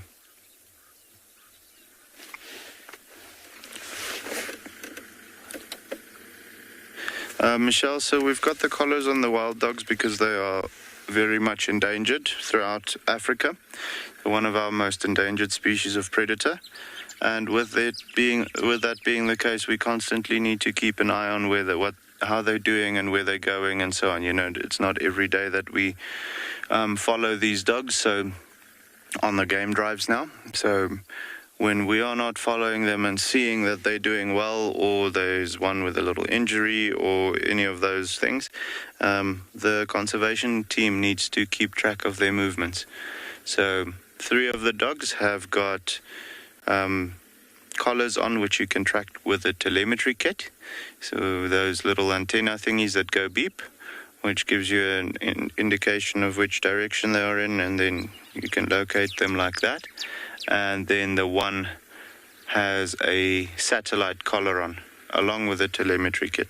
So every time the satellite comes over, it'll give out a signal, and we will be able to see that the dogs are still moving or so.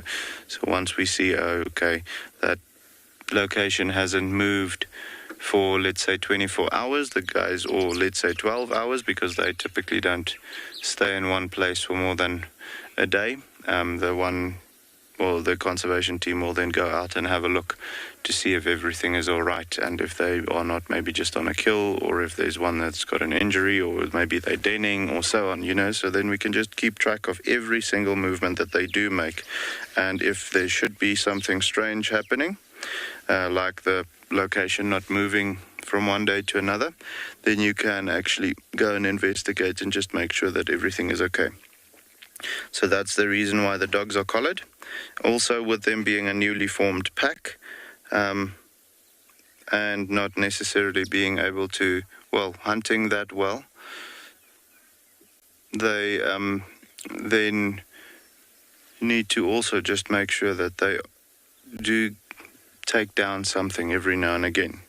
Lazy boy, you're absolutely right. They've got beautiful, beautiful markings, and like I've mentioned just now, each and every one of them unique like a fingerprint. So you can actually actively identify different individuals by just looking at their markings. With this pack only being 4 dogs at the moment, we don't even have to look at the markings. The 2 males are very easy to identify. The lighter colored one is the alpha, and the darker colored one is the beta male. And then with the females, it's even easier.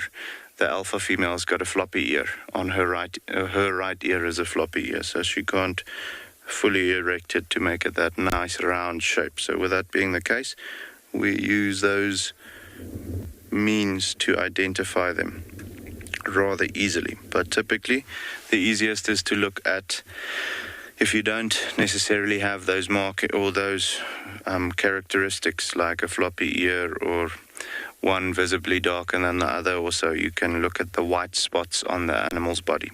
You know, the black and the yellow is very abundant or very common, but the white markings are typically quite unique. Not the ones on the tips of the tail there. the rest of the body. So you won't really get one having a white marking that's exactly the same and the same location as one of the other dogs. So that's what we use to ID them. But just stunning coloration. I mean, you're absolutely right. They are truly beautiful. You can see why they call them the painted wolf of Africa. Looks like someone threw them with balloons that's got paint in it. You know, all these blotches. It's just stunning. True artwork. Hopefully, when the sun starts going down and we get that golden light, they'll come out into the light, and then we can get even a better look at their coat.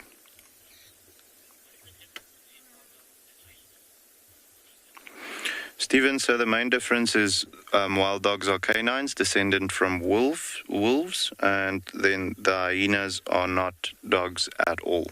Neither are they cats. They're part of their own family, Hyenidae. So their closest relatives, land-based, is actually a bear. That's why we call their little ones cubs. But okay, if you had to look at them, hyena much larger than the wild dogs, about almost, well, in some cases, almost 60 kilograms larger.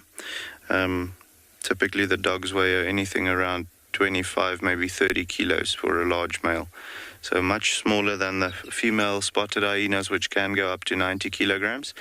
Then the coloration is quite a bit different. The hyenas only have that grayish-brown coloration with the spots on their body, and then short tails with quite a bulgy-looking back, you know, well, not bulge, but sloping down towards the hindquarters. So hind legs shorter than the front legs, which give them that typical hyena body structure. Excellent for endurance, though, whereas the dogs, their legs are typically equal-lengthed or equally in length, and they have those yellow, black, and white blotches on their body. Also, the hyenas, you'll find that all of the individuals, female individuals within a clan, will have cubs. There's no such thing as a particular ranking order, and only the alphas get to mate and so on. With the hyenas, regardless of your ranking order, the females will all have cubs, and the cubs will inherit the mom's rank. So if you're the matriarch of the group, the cubs that get born from that female will be the highest rank. And then so same thing with the lowest ranking female. The lowest ranking female's cubs will be of a very low rank in the clan. Whereas with the wild dogs, they are cooperative breeders, so it's only the alpha male and alpha female that will breed. In very rare occasions, you'll find the beta female getting pregnant as well. Very, very seldomly. But typically, you'll find the alpha female having pups, and all of the rest of the pack will help raise that litter of pups. So yeah, and there's many other differences. Their hunting style is probably the closest to one another when it comes to the hyenas and the dogs. They both run down the animals using endurance, and then they eat their animals alive. So they kill the animals by eating. But apart from that, there's quite a lot of differences. But yeah, guys, we're going to stick with these dogs. The breeze is starting to cool down now, so hopefully not too long from now they'll also start getting active. But yeah, if there's anything that happens, we'll let you know, okay?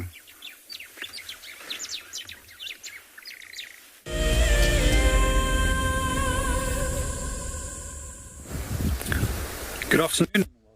Eco Training Pridelands. At the moment, we're just taking a little break and we're watching the weather rolling in, and we're also just admiring this beautiful Leadwood tree that's in front of us. So this is the remains of a tree that potentially could have reached 1,000 years or so. The tree, as it's called, is a Leadwood, and because of the wood being fairly dense and heavy, and it roughly weighs in at somewhere around by 1,250 kilograms per cubic square meter. So approximately half of the weight of concrete per cubic square meter. So these trees often have the ability of standing for over 100 years after they've actually died. because the wood is so hard and so resilient, there's actually very few insects which can actually break this down. Not even termites can feed on it. And one of the ways that it actually does get back as nutrients into an ecosystem is quite often fire. It creates a very fine, powdery, white ash, and that ash is quite often collected by people, and especially in African culture, it was often used for whitening teeth by simply dipping your finger into the ash and then just rubbing it onto your teeth itself. However, some of the European settlers used to also use it. They used to mix it with milk, and then they would use this combination of milk and the white ash as a whitewash for their buildings, to give it a new paint, a layer of paint. So in Afrikaans, we refer to this tree as hardekool, which means a hard coal, because it makes excellent firewood as well. However, in the earlier years, this was one of the trees that were quite commonly collected for firewood once they have fallen over. But in recent years, that practice has been stopped, as firewood and wood that lies in a natural environment also plays a very important part of a natural ecosystem as food for a number of insects, and also that they can recycle that back as nutrients, which will then become available to plants.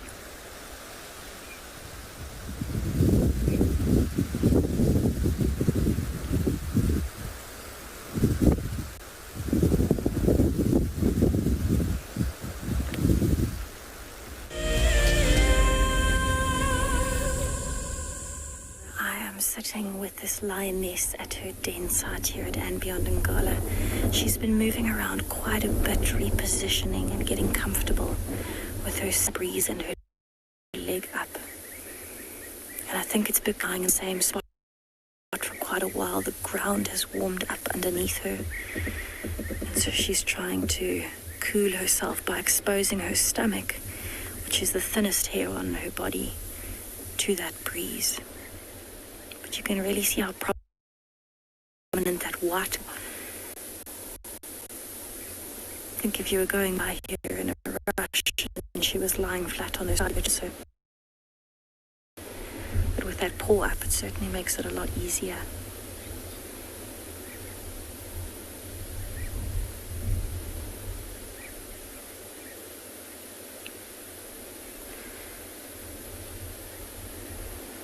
So at the moment, we think these youngsters are only between 5.5 tongue twister. And so they're still very young. But you can see she's chosen a very good spot. The bush to her right is where the cubs are. And it's very thick. It's called spike thorn. And there is no chance of seeing in there at all. And it's covered in thorns, which means that not much is actually going to risk going in there. So she must have found a little hole that she could climb into, and she hid the cubs in there. And she's just lying at the entrance now. And she's chosen a very good spot as well, because she's in a small little dip, which means the wind is going to swirl a bit there. It's not going to go straight through. But they have a little extra element of safety, being a little bit more hidden in that little, almost like a small drainage line back down into the river.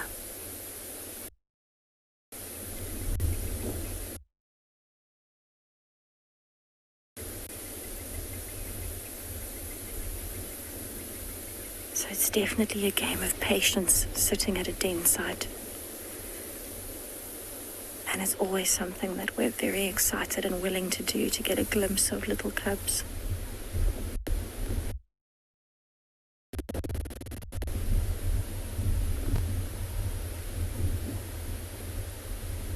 And I'm really hoping to see little heads and ears popping out over her stomach just now.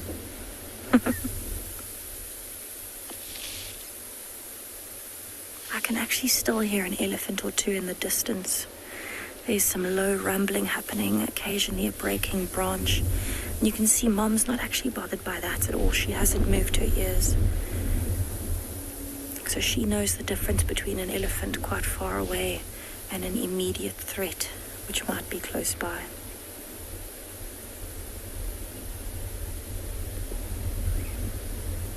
This lioness is almost 12 to 13 years old now.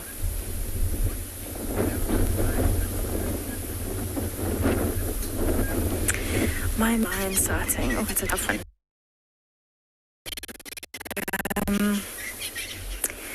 I would say one of my most memorable ones was seeing the initial white lion cub that we had here on Ngala that was actually killed by the Ross males when they first started taking over the pride. It was in a spikethorn thicket similar to this one, and it was a lot further west down the riverbed, and we were sitting, and I actually had some guests with me here at andBeyond Ngala, and I'd heard about it, but I hadn't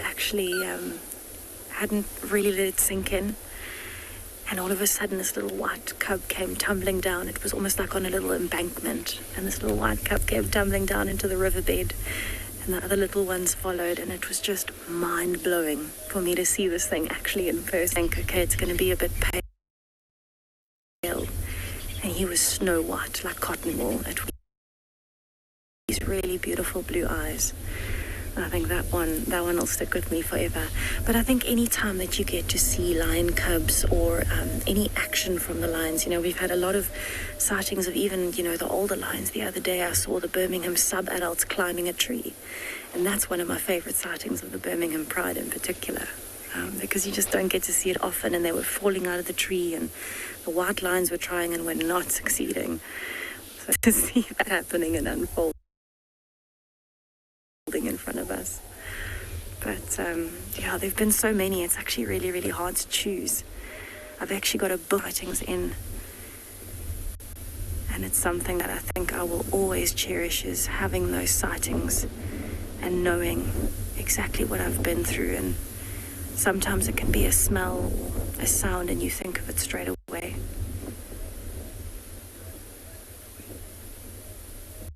My memory book is very full, and yet there always seems to be space for more.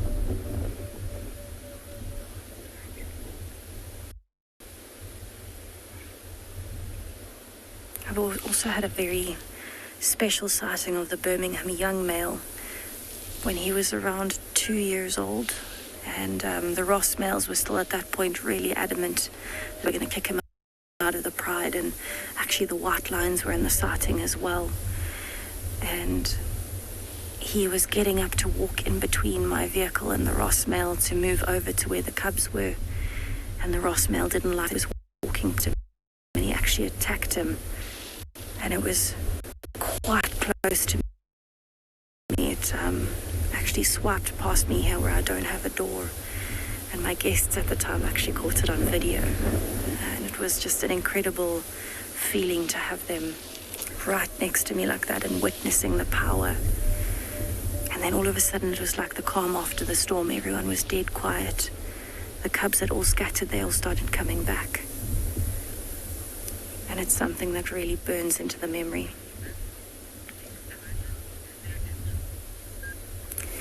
So we're going to stay here a little bit longer and just see what this lioness does. Maybe the cubs are starting to have a nap. But I'm going to send you over to Pridelands with some antelope over there.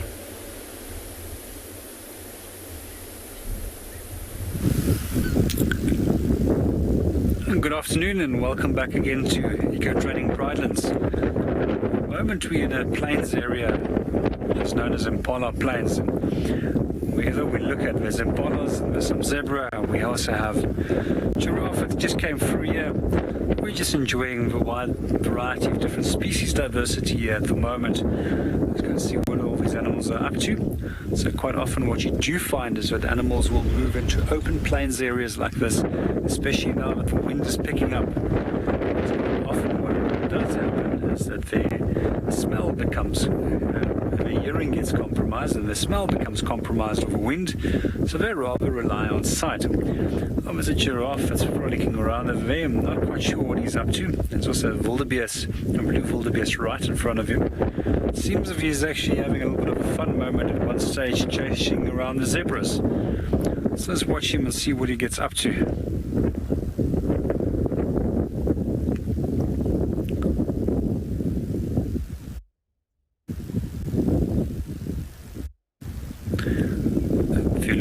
closer, there's also a number of oxpeckers that really would like to sit on him. Maybe he's trying to get rid of the oxpeckers. So for those of you who know what an oxpecker is, it's a bird that specializes in feeding on ticks. There are two of the species in this area. They're known as a yellow as well as a red-billed oxpecker. In a way, they do a favor to the animals by removing parasites off their coat. Sometimes they also create a little bit of problems by actually opening up wounds on the coat of the animal and allowing flies to go and lay their eggs inside there. And quite often what will happen in return again is that the oxpeckers will then feed on the fly or maggots that then breeds out in that wounds. We also find quite often that they will go into the ears of animals and they will also consume some earwax. One of the only two birds groups I know about that can consume and digest wax. The other species are the honey guides that has the ability to digest wax.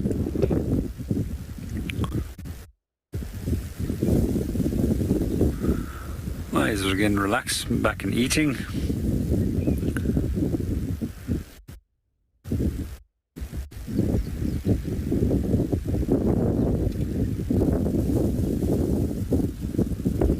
And there he goes again.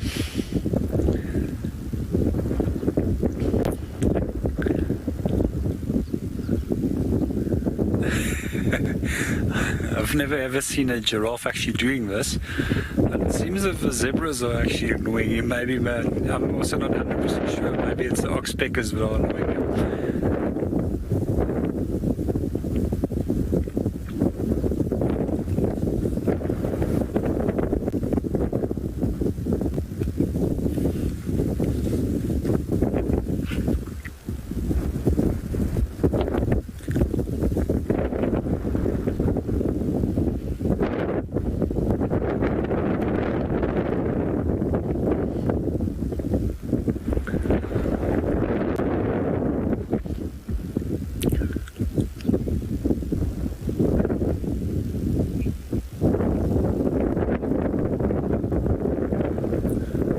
Watch these animals for a little bit longer, see what they get up to. But in the meanwhile, we're going to hand you over to Moritz, which is busy enjoying a sighting with some wild dog at Tswalu.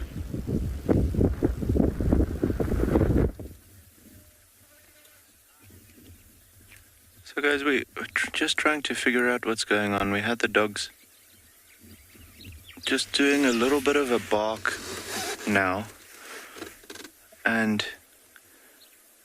they seem to be, well, some of them seem to be looking around quite a bit, so I don't know if they picked up on a funny smell or a strange noise or maybe saw something that we're not seeing. But it definitely seemed like something upset them, even if it was just briefly. We have now chosen to follow their advice, moved a little bit further away. We're sitting in the shade as well. And just waiting for them to start getting active, but it would be interesting to see if there is something that comes through. Maybe that spotted hyena or something like that. That would make life very interesting to see how they respond to her. Her preferred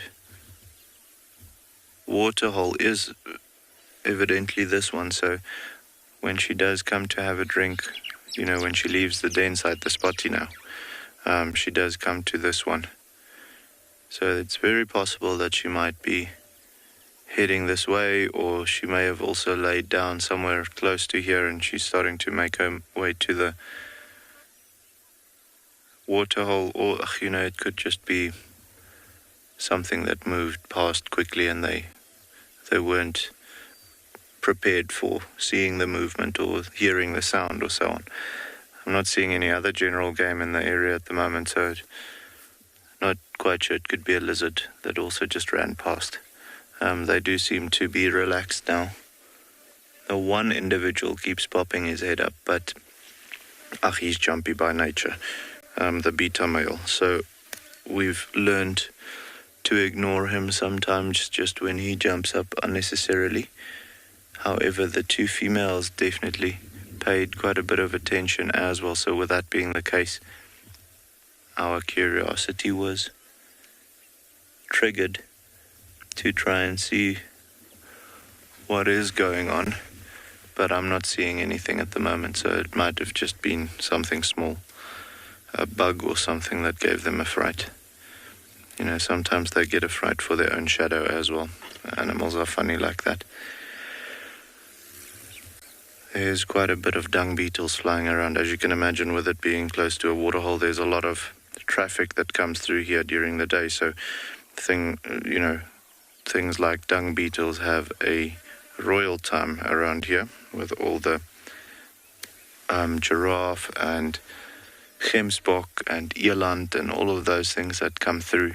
There's quite a lot of dung pellets that's lying around for them to be able to form a ball and then lay their eggs in that to go and bury somewhere. So it's very possible that there was one of those guys that flew past just quickly. But yeah, still very flat. You can see the flies and so on are irritating them quite a bit. Those tails are working overtime. Like I've mentioned earlier, the insect activity in the shade is very high at the moment, purely because of the heat.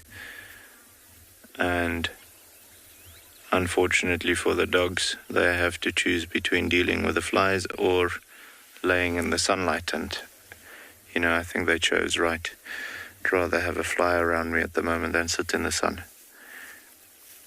But yeah, this sun seems to slowly start creeping behind the clouds. You can see the light just dimming a little bit, so that should cool it down as well.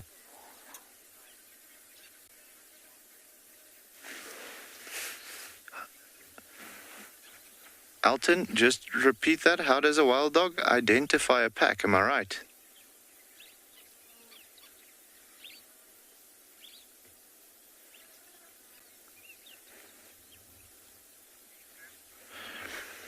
Martin, okay, with the wild dogs, I'm assuming you are talking about its pack specifically.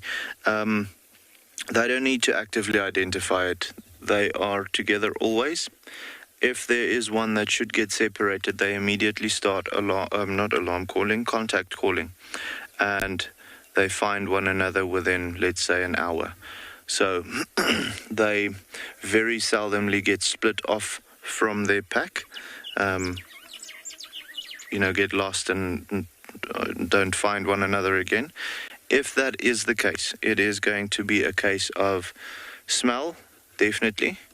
And also, they spend so much time with one another. The bond between the dogs within a particular pack is so strong that their markings, the specific markings on each dog within its pack will be ingrained or engraved into that dog's memory. So just by looking at the individuals within the pack, he'll be able to identify them as well. But mainly if, let's say, he needs to find them and they're too far away that they can't hear one another contact calling anymore, which, like I said, shouldn't happen. But if it does, he will use smell to locate and identify which pack to follow, if there is maybe two packs in the area or so on. It does happen because dogs don't really have a territory. They've got home ranges and they do overlap with one another, so you will find different packs in the same area moving around. So they will sometimes bump into each other. However, like I said, the chances of them mixing with a different pack because they got confused with who is their pack and who not is super, super low. I almost want to say impossible, but I mean, as we know in the bush, impossible, never and always are words that we don't use. So if they had to, smell, vocalization, and then visual identification, they'll use all three of those, but I'd say definitely vocalization because they won't be far away from one another.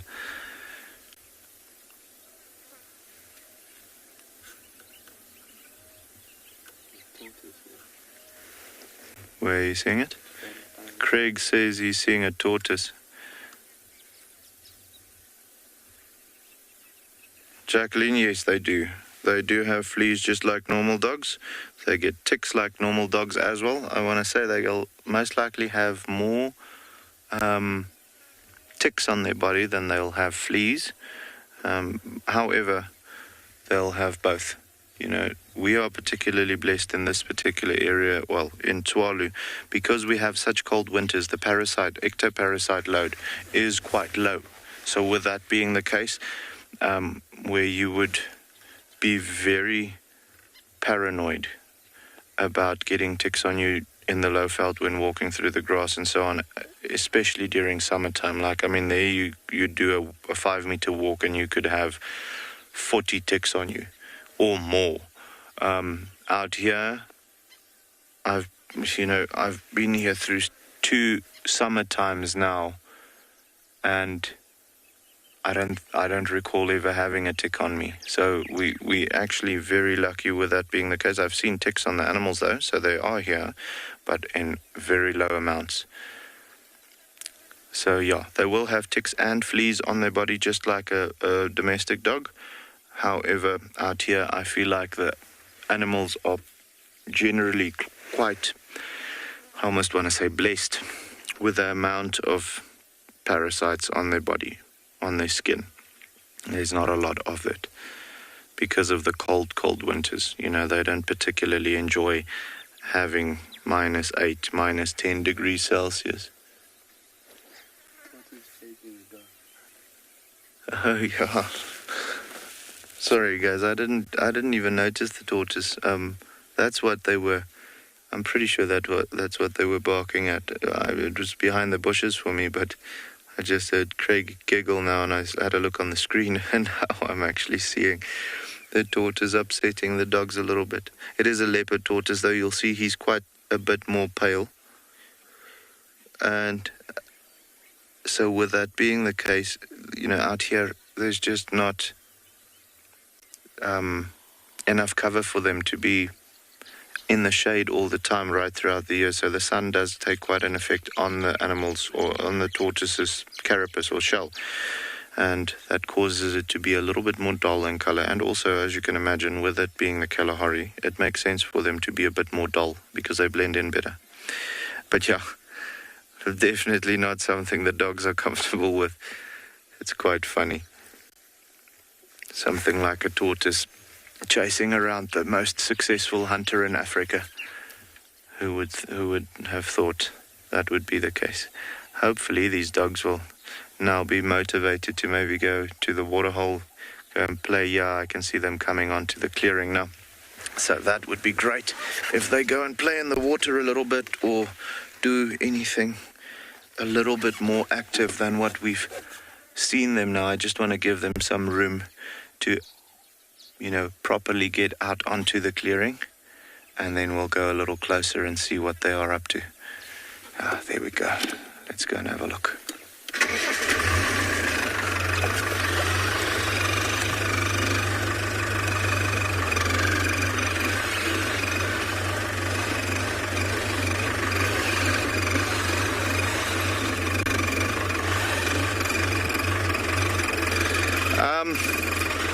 Peter, so no, a wild dog wouldn't, for the pure fact that their jaws would not be strong enough to be able to crack open the carapace of a tortoise. So they wouldn't consider that as a food source if they are very hungry. Maybe they'll play with it a little bit, but I mean, we've even seen lions trying to and not being successful. Hyenas as well, you know, even though they've got a jaw strong enough, the pure fact that carapace is so round and so smooth, they can't get a hold of the shell to try and crack it open.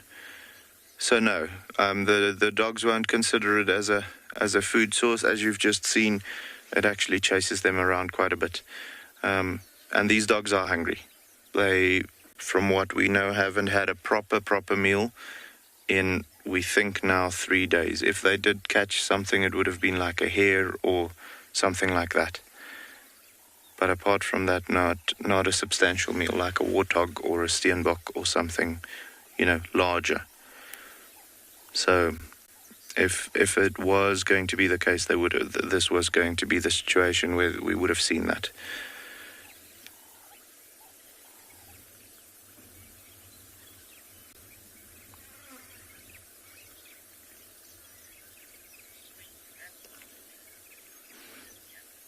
So yeah, guys, for now we're going to just see if these dogs are going to get a tiny bit more active than they are doing right now. If they start playing in the water or so, we'll come back here. For the meantime, we're going to send you over to Steve, okay?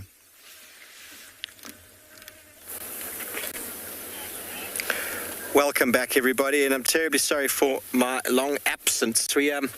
Last time you saw us, we had that track of a lioness, and we tried to follow, and we got properly stuck. And for the last, I don't actually know how long, there have been a few people trying to help us, but we've been stuck in the drainage line not far from where these lions have been feeding. So it was very delicate work trying to get the vehicle out, and they killed something. So I apologize if you are not up for sensitive sort of material, but the lions have killed something. I don't know what it is. They've been feeding on it from the moment we got stuck. It was possibly a waterbuck, but there's not much left. Talamati Pride in the very, very long grass. So that one track that we had was heading directly towards them. And I think some of the adults had caught the waterbuck and the rest were following. So we do apologize for our absence for this entire time. But thank you to Tristan, who came to give me a hand, and one of the other landowners. It was a team effort getting us out. So I've joined the Marshmallow Club now twice in as many days. Very embarrassing, but it is what it is. The Marshmallow Club, for those of you who don't know what it is if you get stuck in the mud or anywhere and you need to call for assistance. And a couple of days ago I was on Chitwa, and my right front wheel fell in a hole.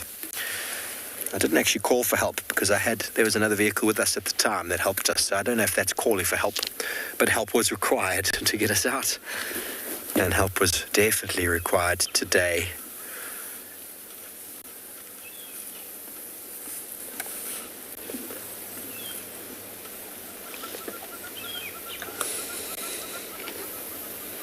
Thank you to Johan from Bafosuk and Michelle, their lodge manager, as well as Tristan for their assistance.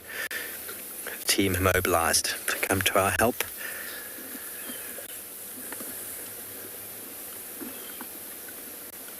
You keep quiet for a moment and allow you to listen to the sounds.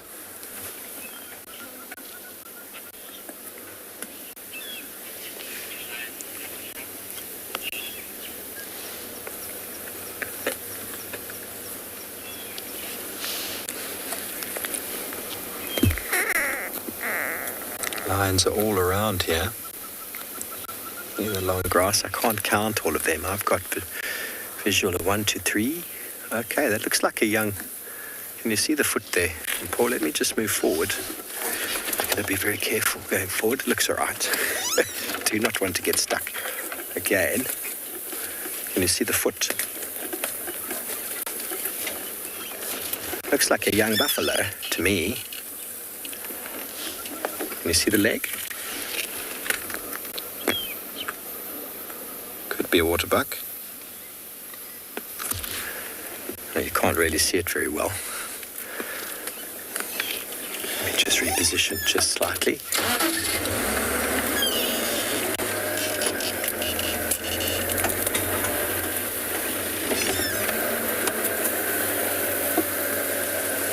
So I'm really happy and bold.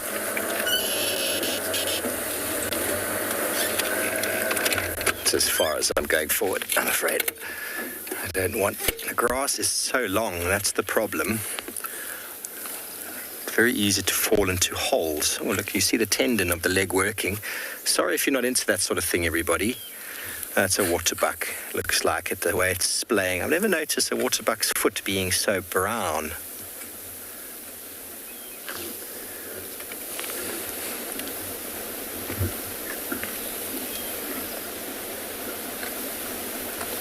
Always thought of waterbucks being very grey.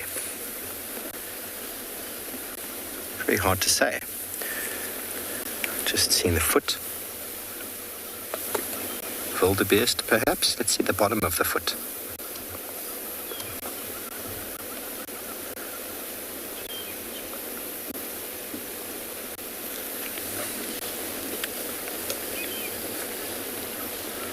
Whatever it was a substantial enough meal to fill most of them. They were all looking quite satisfied.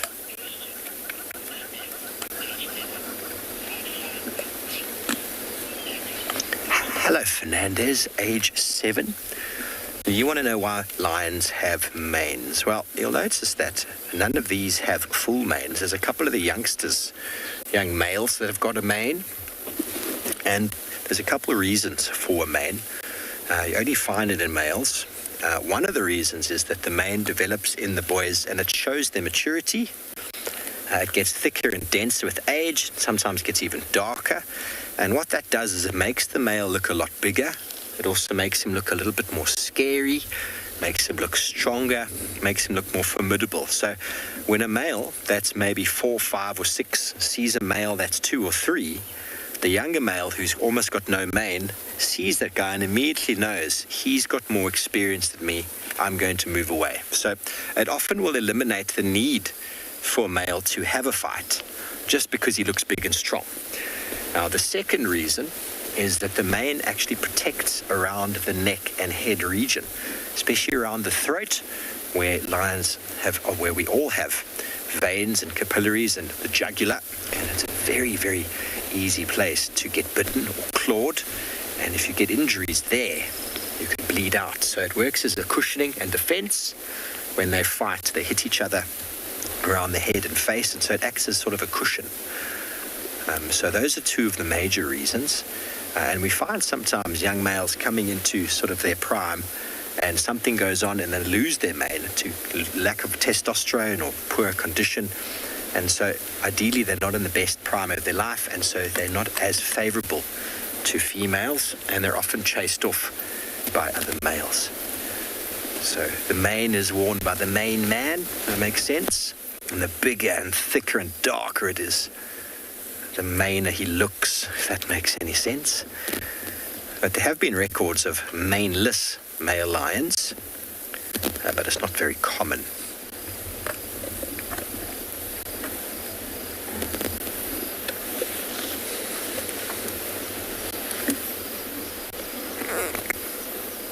Yeah, it looks like a wildebeest, everybody.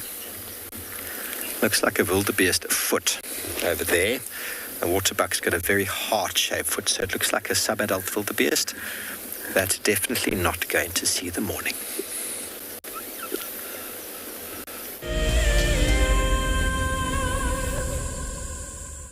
Do you dream of traveling to a far-flung wilderness location where life continues as normal? A place where you can escape to nature and breathe. If you become a WildEarth explorer, then this could soon become a reality. Subscribe today and stand a chance to win regular travel prizes. WildEarth Explorers, it's in your nature. Welcome to my car. This is Wendy, and she's my favorite. She would love to have your name engraved on her so you can be with her every single time she goes on a safari here in Djuma. If you become a WildEarth explorer, you will have the opportunity to buy an engraved tag which we will attach to her. We will make sure to send you a digital picture to show you exactly where you are sitting on her. You will have front row seat in every single sighting. Our first WildEarth Explorers competition has closed, and we have a winner. Congratulations to Chantal Sleep from Benoni in South Africa. I felt totally overwhelmed for winning this prize. I will be taking my son with me, and I can't wait to share this experience with him. Chantal and her son have won a behind-the-scenes WildEarth experience at the magnificent andBeyond Ngala tented safari camp. The prize includes a 3-night stay and a chance to sleep out in the unique Ngala treehouse. I would like to thank WildEarth for making this dream come true, and I encourage everybody to subscribe, to become an explorer, and stand the chance to win these amazing prizes. and so much more. For this month, we have a brand new prize. You could be jetting off to Tswalu in the Kalahari for a 3-night stay at the luxurious Motsi Lodge.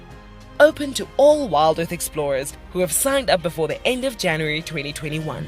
Terms and conditions apply. Hi, I'm Kyle, and I come to you live every day here from Tswalu Kalahari in South Africa. My favorite animal in the Kalahari has to be the aardvark.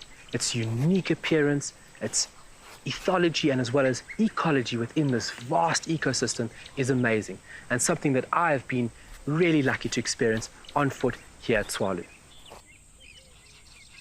Catch up with the guides daily here on WildEarth.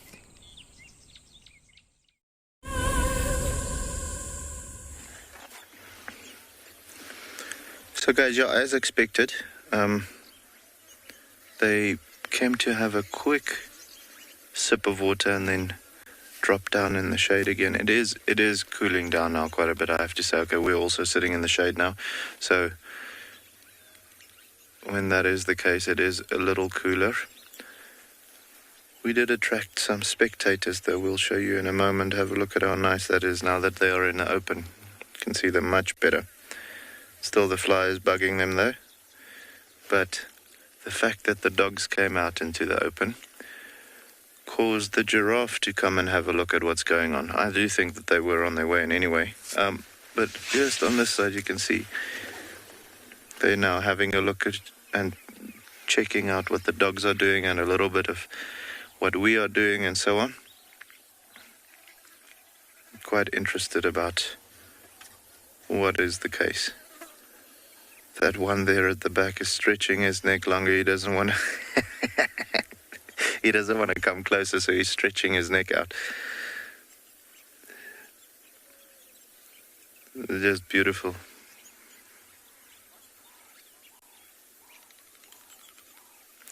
Chris, so there's nothing really that preys on wild dogs. They do have enemies, however, so if you're looking for something that's going to eat them when they die, that'll be the hyenas or the scavengers. So hyenas, things like the jackals, those types of things, the known scavengers, vultures and so on, if they die. But apart from that, they don't have things that actively go and hunt them for food. Typically the predators will not really target other predators as a food source, but they've got many enemies though, because they are the smallest of the large predators. You'll find that something like hyenas, the lions, a leopard if it gets the chance, however that seldomly happens because a leopard is always by itself, and then also things like, regardless of the species of herbivore, the larger herbivores, things like a buffalo and those types of things, they will also, if they get the opportunity, kill it. For the predators, they'll kill them because they want to cancel out competition for food. And then for the herbivores, they'll kill them because that's one less predator to worry about. You don't often see buffalo and so on killing dogs though, they're just too fast. And you also don't see the wild dogs going for adult buffalo, so they don't put themselves in harm's way. However, things like lions and hyenas are mostly the problem for these guys when it comes to getting killed. Most likely more the lions, because hyenas are not particularly fast over a short distance, so the dogs can outmaneuver them. But with the lions, they've got a relatively fast charge, much faster than what a dog can run.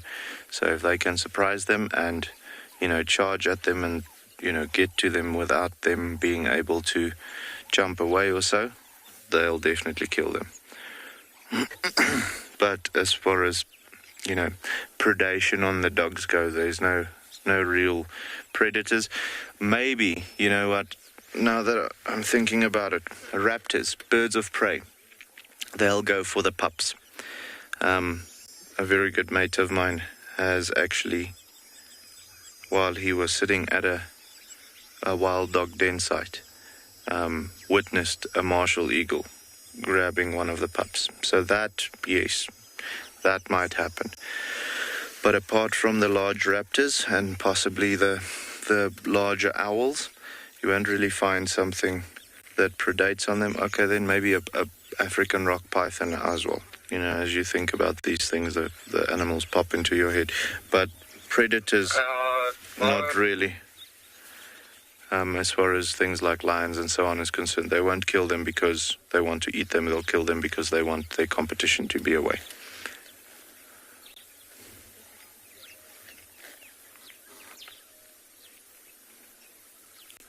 And the giraffe are edging ever closer.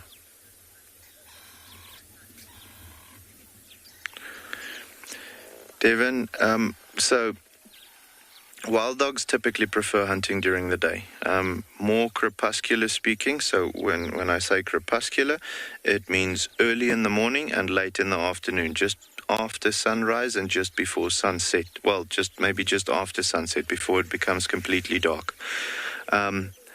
However, if they are very hungry, you will find them hunting during the warm part of the day, and then during full moon, you'll also see them hunt, because then the light is sufficient enough for them. Well, when the moon is bright, not necessarily only full moon, but when the moon is bright, they'll also hunt when they can see at night time.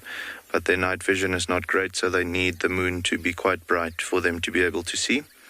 But when you think about when a dog should hunt, from what we've seen, you know, on average, they hunt early in the morning and late in the afternoon, while it's light and while it's nice and cool still. So that's when they will concentrate their hunting activity.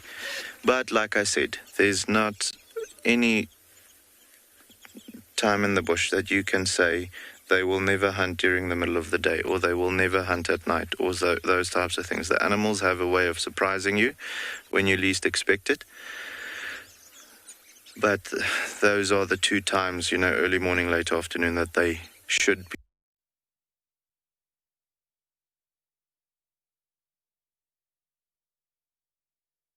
Just makes it because they do have the better day vision than night vision. They'll definitely prefer moving or hunting during the day or when the sun is shining.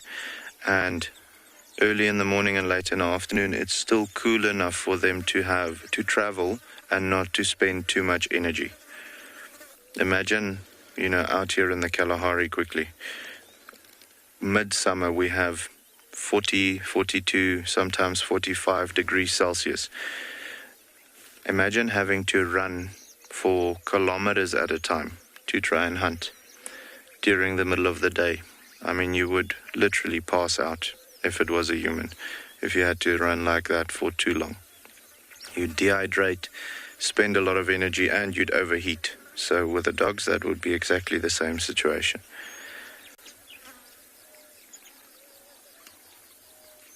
I mean, even now, it has started cooling down.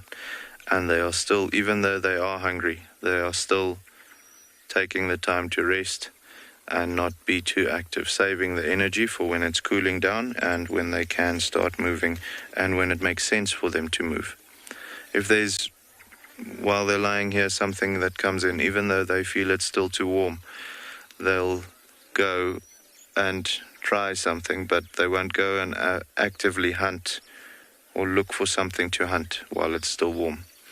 Olamua, it is a beautiful scene. You are absolutely right. We are very, very blessed with the scenery around here, and any scene with a wild dog in it is a truly special one. So, no, you are definitely right.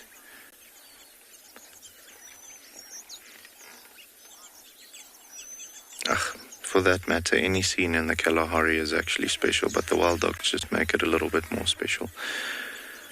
You know, guys, I don't know if you realize how lucky we are to, well, not only see this ourselves, but also be able to share it with you. There's less than, well, around 5,000 dogs, wild dogs, left in Africa, of which more dogs are in captivity, so rehabilitation centers or places where they are actively monitored and preserved, than in the wild. So even just to be able to see 4 of the 5,000 like this is a real privilege. And in the environment where they're supposed to be doing what they're supposed to be doing, not being in an enclosure, even though I understand why those dogs are there, I prefer seeing them like this.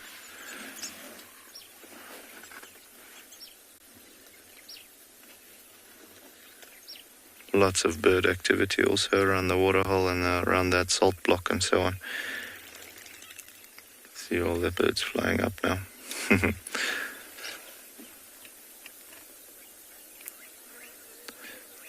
So yeah, guys, for the time being, while they are lazy, we're going to send you over to Tristan so long, okay? As soon as they start moving, then we'll come back here.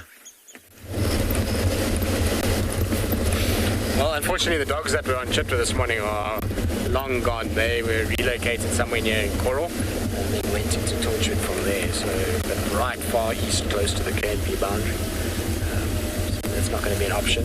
Just now, in the kind of trying to search for Tundi and the cub. Obviously, we went to go and help Steve, so we haven't been in the area for too long. I'm just checking around, trying to see. It doesn't sound like anyone's managed to find her this afternoon, which means whatever kill she was on must have been very small and is now finished. It's quite common for her, especially with the size of that cub as it's growing, if she's catching something like a small Impala, and she's caught it early last night.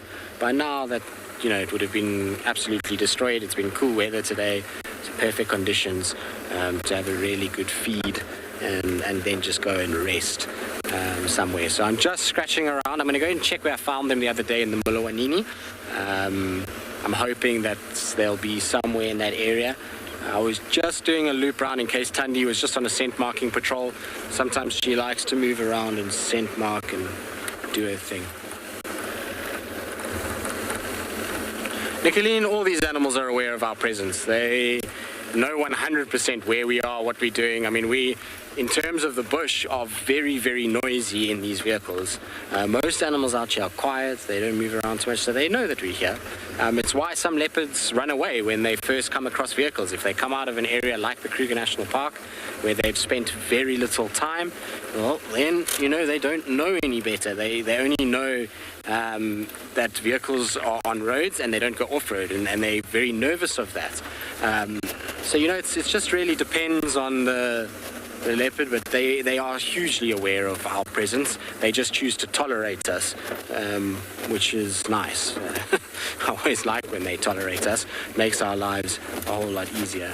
I see lots of tracks here and off-road tracks. I wonder if this is not where the kill was. Maybe our little cub is somewhere in this area. This is where I had them the other day, so I'm just going to check. There's a little water point in front here, so we'll check that water point to make sure there's nothing there. If nothing there, we'll check the drainage line. In the fallen over tree, it's a great place for a cub to hide.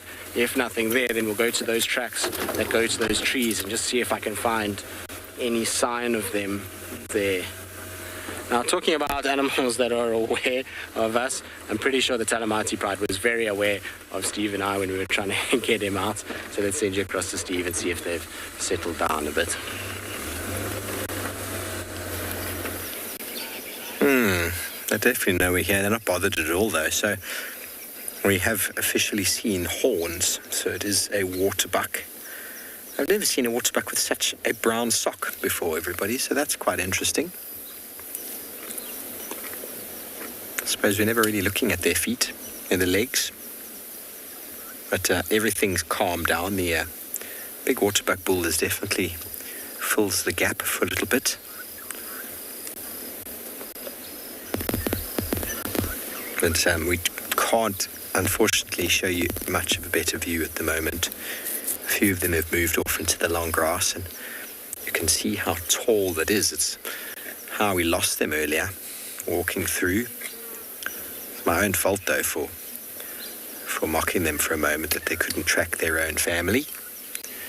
And then they did with their nose.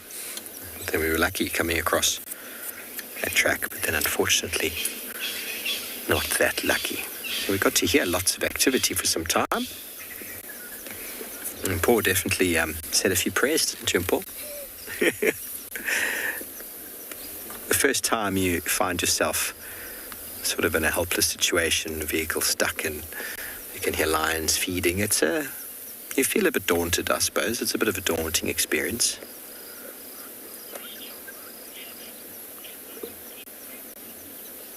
Hannah, they can eat a lot of the bones, but not the big, strong, heavy-set bones. Most of the spinal cord, hip bones, and some of the sort of stronger leg bones on adults would be left alone. But if this pride got a young waterbuck, for example, they would probably be able to eat the whole thing. They do have powerful teeth, but not as powerful as hyena. Hyena will be able to eat the majority of it, but they're really thick ossified bones, which are designed for strength and for keeping an animal's body strong, are not easily broken by lions. But the very soft ones and the ribs, the jawbone, that often is eaten. But most of the larger bones are left for the scavengers. It's where the hyenas started initially, many eons ago. And it's where hyenas do quite well on the landscape, because there's always bones lying around that they can access.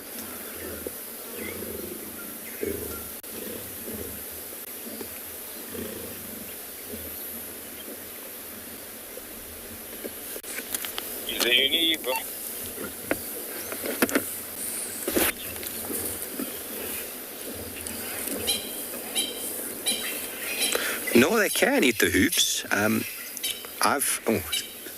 they also like stomach content sometimes. There goes a bone. I've found in a lion's vomit, because when lions eat like this as a pride, they take in all the jagged bones. You see how that's a little bit of, looks like a bit of a shoulder blade, I think. Now the lions will be able to nibble and chew the edges of that, but they won't be able to break the entire thing.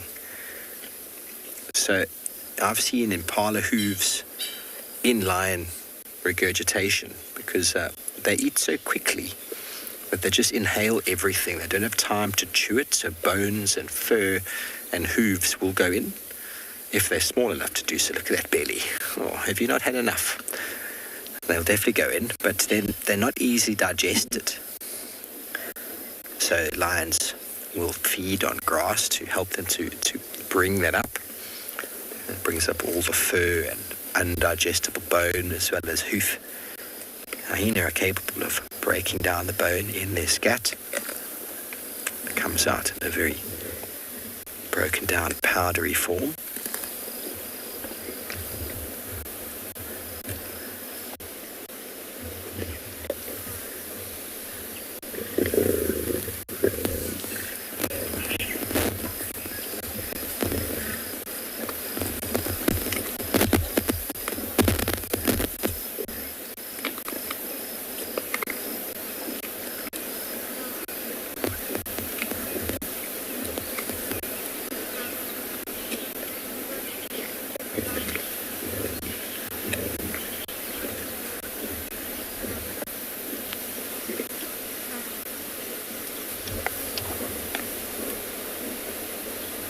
So those are the little bits and pieces that the scavengers will come and pick up. I've even found scapulars like that in tawny eagle nests. Not in the nest itself, but on the floor after being discarded by the chicks. They'll bring back all sorts of tidbits to the nest. But then hyena will also move through and feed on whatever's left behind. Miley, I don't have those numbers, I'm afraid. Lions bite quite powerfully, but hyena definitely is more powerful. I'm sure there's information somewhere out there that gives the exact bite force. I don't know how they go about exactly getting it. But a very powerful animal. They're able to bite down quite powerfully. The muscles attached to the top of the head.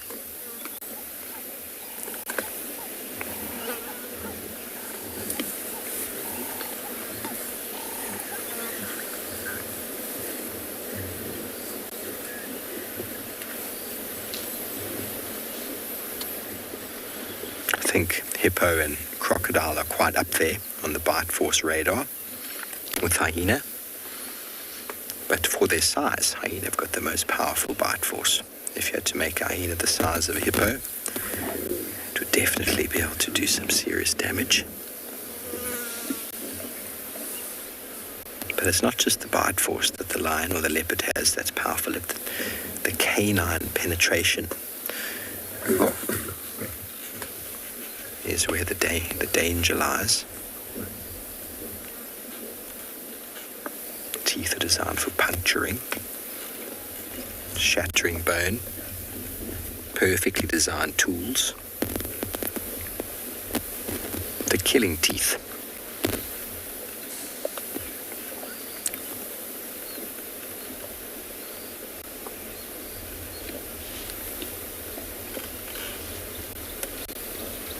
Well, there you can see how close we are in the long grass with the lions. I hope you're all having a wonderful afternoon. We're just super excited that we got out because it was feeling a little bit awkward at one moment there. And Paul was having a wonderful time. I think this is going to be the highlight of his stay in Djuma, isn't it, Paul? He's smiling. Probably blue, they just eat it. When a large animal is brought down, if a lioness has the kill on her own, like a leopard, we see the leopard go through the soft bits, the stomach, the rump. But when a large animal is brought down by a pride, they just start eating everywhere they can get access. It is a phenomenal thing. Put a piece of meat on the table in front and just grab it from every possible angle and just rip it. That's what they do. And they just inhale. It requires a lot of power, a lot of biting and ripping. And they use the front of their teeth to rip initially until eventually they can start getting into the hide. Then they start cutting the hide with the side of their teeth. The side of the teeth is the cutting edge, the carnassial shear, which is exclusive to predators, carnivores. And that they use for cutting, like a knife. But the front teeth, the canines and the incisors are used for ripping the meat, and they just swallow. So a feeding frenzy is exactly what it is. And they just take huge chunks. Sometimes it gets to the point where they all just start holding on to what they can with both paws, and then the biggest, strongest individuals will fight the other ones off. That's why large prides need to make big kills so that there's enough food to go around.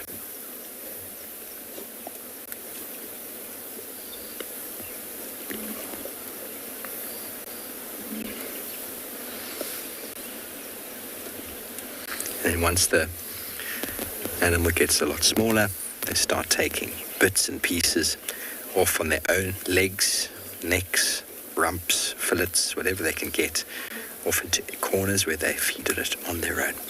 Okay, well, very good. We're going to send you over to Mo in Tswalu Kalahari with his wild dogs.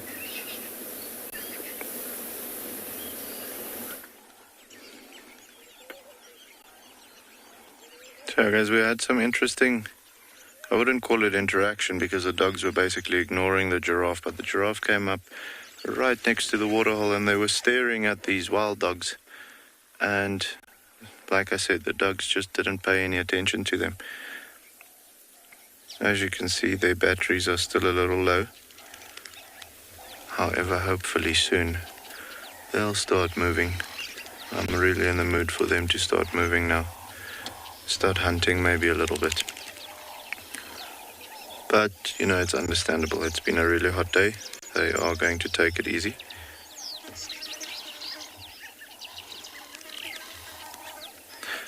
Carol, so the birds, the main species of bird or genus of bird that we have around the dam at the moment is the doves. So there's laughing doves, there's Cape turtle doves, and then there's the Namakwa doves.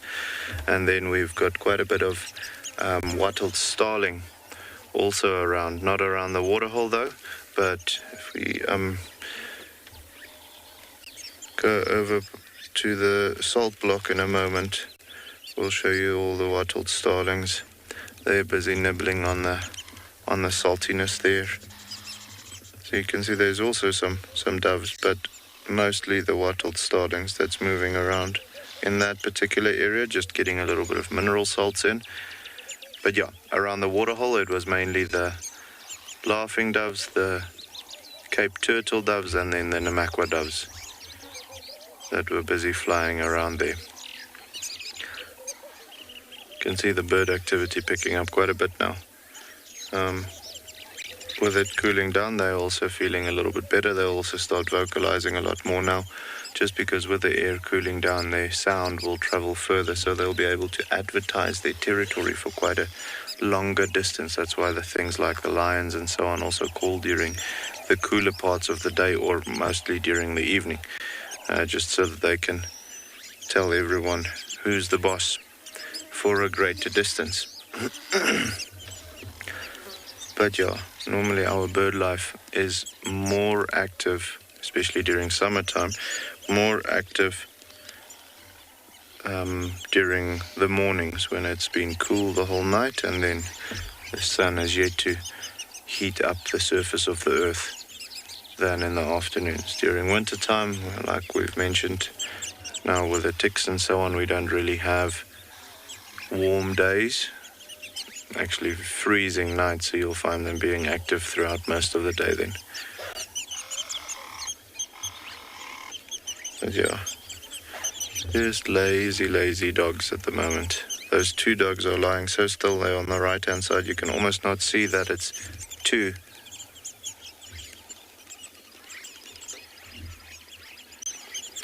Blake, so yes, you will still have wild roaming or free roaming wild dogs, especially places like Botswana and the Caprivi and the Okavango Delta and so on. There's no fences, so you quite often find dogs moving around there. Funny enough, we actually, on the farm back home in Limpopo, had the one time a pack of dogs coming through there, which we never knew about, even that they existed.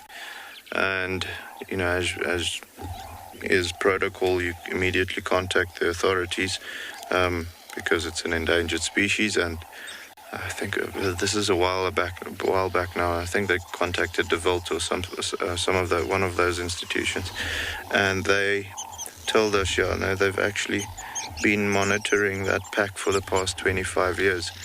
And we only saw it for the first time then. So yes, we do still have free-roaming dogs, not necessarily in South Africa as much anymore, but in places like Botswana, Zimbabwe, Angola, Zambia, there you'll find them quite a lot, well, quite actively free-roaming still. Look at how beautiful that light is on that dog now, guys, that the sun is breaking through, just through the clouds. You know, this is what I was talking about with that golden light. Just makes everything pop, even though he's a little bit more, or his main part of the body is in the shade still. Just having that golden lining on the outside of the dog there, you can actually see the coloration a bit better. But there's one of the other dogs also now getting up, coming to the waterhole. So hopefully soon the rest will follow. That would be great. A shame this one particular dog at the waterhole is quite cautious of whatever is at the water's edge. Maybe there's some bees or something that is causing her to be a little bit cautious about the fact that she wants to drink water. See, the alpha pair got up now, so that's a good sign. We'll see now when they start engaging in their little waking up ritual. We'll see that soon, if it is the case. But even if they don't do the whole ritual or so, guys, as soon as they decide it's time to start going, then the rest will just follow, especially the alpha female. She's kind of the boss. So yeah, we're going to have a look and see if they are going to get active. Hopefully they will. If so, we'll come show you guys.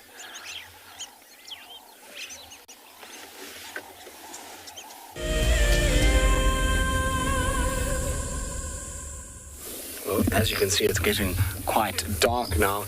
We've been trying to see if we can find Tandy's little one, but there's been no sign.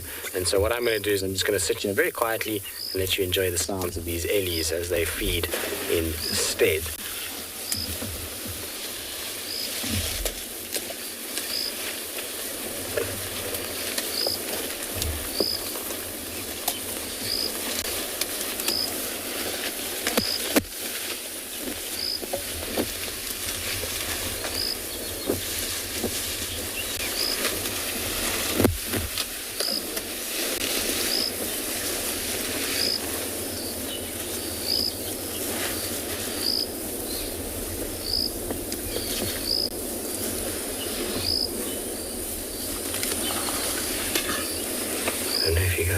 But there's a tiny little baby there. That's just on the right of that big female. You can hardly see it. Very cute though. See it there just behind its mom. Tiny, tiny, tiny little one. I think one of the siblings is in the way now.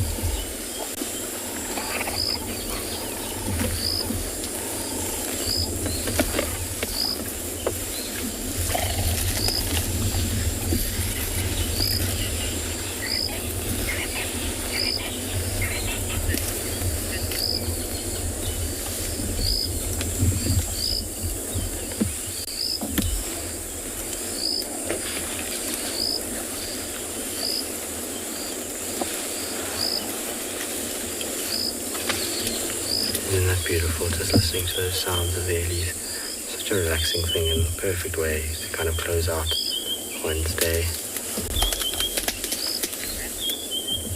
Alright, well, I'm going to carry on, hopefully. Thanks, Tristy. Welcome back, everyone. We've managed to reposition slightly, get you a better view. And looks like somebody ate all the pies. Look at that fellow there. Isn't that a belly, eh? Of course, it's a boy. Now, when it comes to feeding, when it comes to being on the kill, the boys always just have the physicality to just push the girls around. And you quite often find them getting, as the very common phrase goes, the lion's share. And that comes in very, very pertinently in lion prides, in the fact that the male lions, even at this age, 2.5 or so, 2.5, are just so much more physical than their sisters, and they're bigger, or approaching, at least, equivalently the same weight as the adult females. They're just able to completely outcompete them when it comes to feeding. That's why you often find them being left behind as the pride goes. For example, if there was a small Impala and the males dominated, you'd find the lionesses leaving to go hunt again. There's a little bit of calling going on here.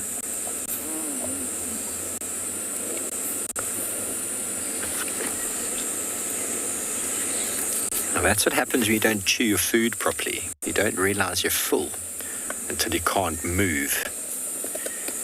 That fellow there has eaten it all.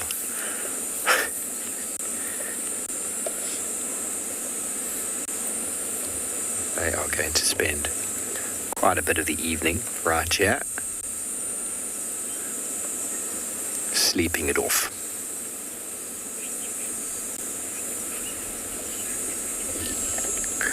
Okay, well, it's quite cloudy here, but we're going to send you over to Prrivate, who seems to be enjoying a view.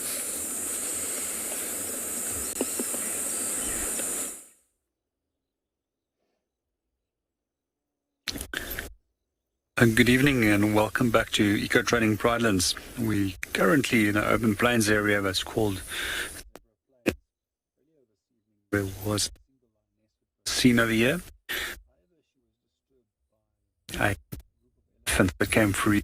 So we just returned to the area in the hope that she might be able to pop up back around here. So we're just scanning and seeing what is going on. Meanwhile, we were also watching the sun setting. However, it went down quite quickly this evening. A lot of cloud cover that's moved in. The weather that's rapidly changing. Also the wind picking up. So there's a predicted rain that's coming in for later this evening. We're just going to allow you to sit and enjoy the sounds of the wilderness. And meanwhile, we're just going to scan this open plains area in the hope that we might locate on this single lioness.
Good evening, Elizabeth, and welcome to the show. You're 100% right. It's absolutely a stunning sunset that we had there.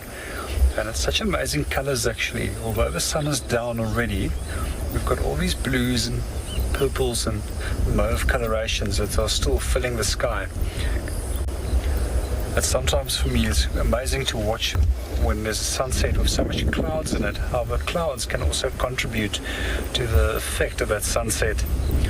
As most of you that might know me from previous shows, I'm definitely in love with sunsets and sunrises, and wherever I can get the opportunity to sit and enjoy a sunset or a sunrise, I will take the time out to go and sit there. It's probably also one of the most commonly posted photos that I've ever posted is of sunrises and sunsets.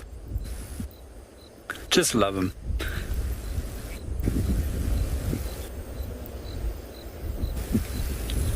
We're just going to stick a little bit longer here on this open plains and hope that this lioness might come out. Quite often with wind that muffles the sounds, that makes it actually a little bit easier for them to hunt. But in the meanwhile, we're going to hand you over to Maurits, who's busy viewing wild dogs at Tswalu.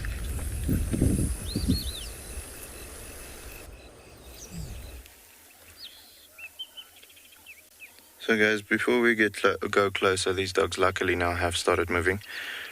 Have a look at how cool that is to have that sort of sunset with the dogs in the short grass, which we don't have a lot of at the moment, mostly long. But, I mean, having those dogs on the open clearing with the sunset at the background breaking through the clouds like that, it's just amazing. We'll go, like I said, we'll go a little closer now. You can see there's quite a bit of smelling and so on going on. Not quite sure what they're smelling. It could be that they're smelling antelope or warthog or something, or they're just picking up on all sorts of all the different bush smells. and catching up with what's going on in the bush Facebook. But that trot means we need to start moving so that we can follow where they go.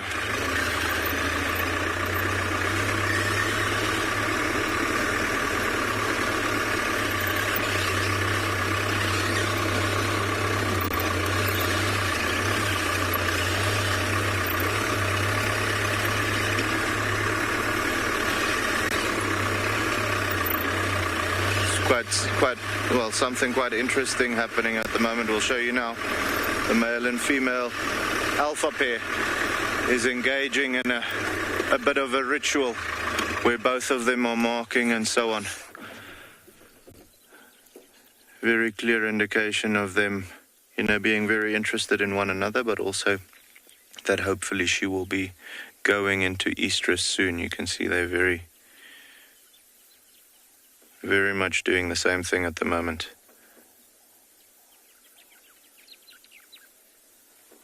Quite cool to see that behavior.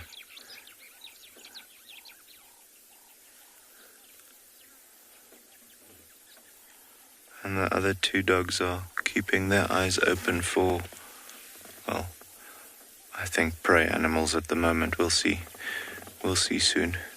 This area, shame, look at how cute that guy is now rolling in the completely destroying that bush though. He must like what she's just told him as far as the chemical messages was concerned.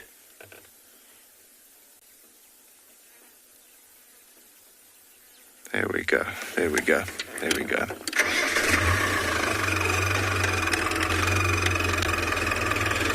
Gwendolyn, yes. So the alpha, like I mentioned earlier, sometimes the beta female will get pregnant, and it will most likely be the alpha male that would have mated with her.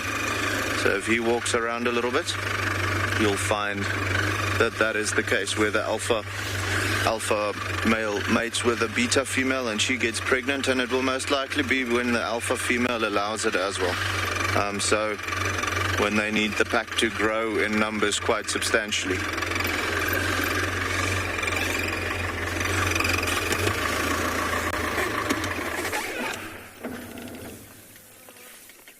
Look at that. I mean, do we just not have the best jobs in the world?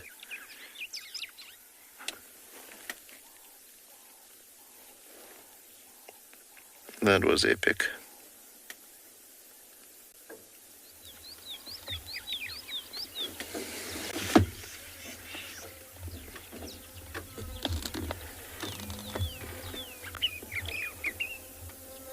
So yeah, guys, as you can see, not clearly on a mission just yet. They are just starting to move us. Oh, that alpha female just picked up pace. Not running yet, but just taking that little trot.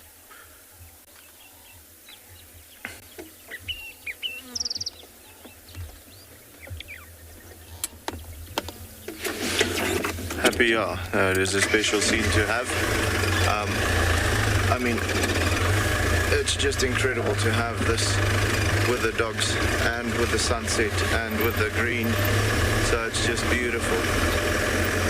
Very, very special. You know, you get this sense of almost relaxation. But then you remember it's wild dogs, so you know there's going to be some major action, hopefully soon. And that female is now definitely, the alpha female has now definitely picked up some pace. So that's a very good indication that we might get to see something a little bit more active soon. Let's go this way. You can actually see this giraffe being quite upset about the fact that the dogs are moving. I'm not going to spend too much time looking at the giraffe though, but it's not too happy about the fact that there's wild dogs not too far away from her moving at a relatively steady pace. So yeah, guys, what we're going to do, we're going to stick with them, see if they find something. If they do, and they look like they want to hunt, we're going to let you know. For the meantime, we're sending you over to Steve, okay?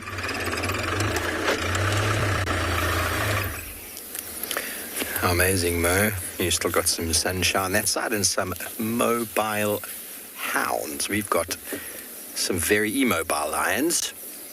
Here we go. There's a tail flick. And almost all activity has ceased. So a little bit of chewing going on of the last final remnants of bones of this poor waterbuck.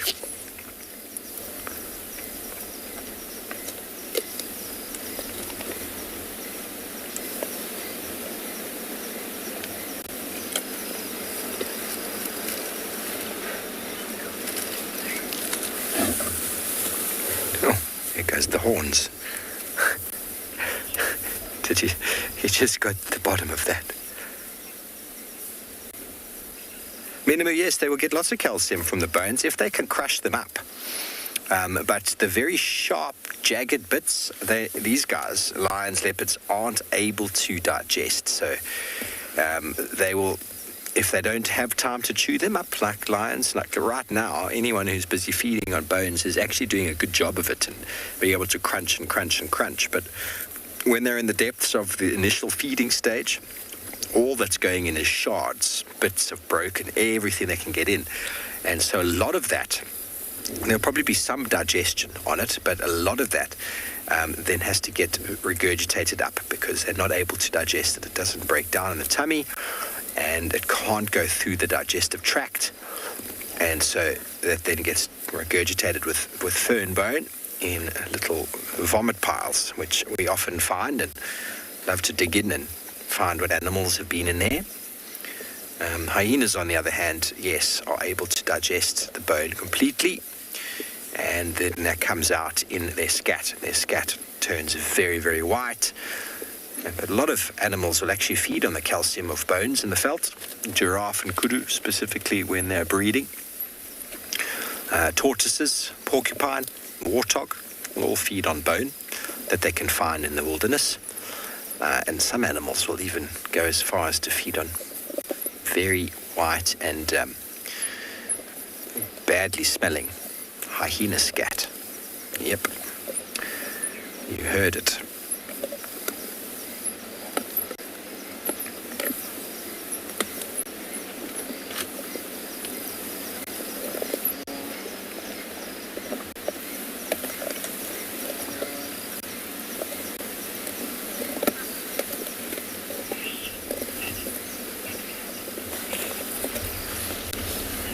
So I just got the name there, Mpo. Did you get the whole question?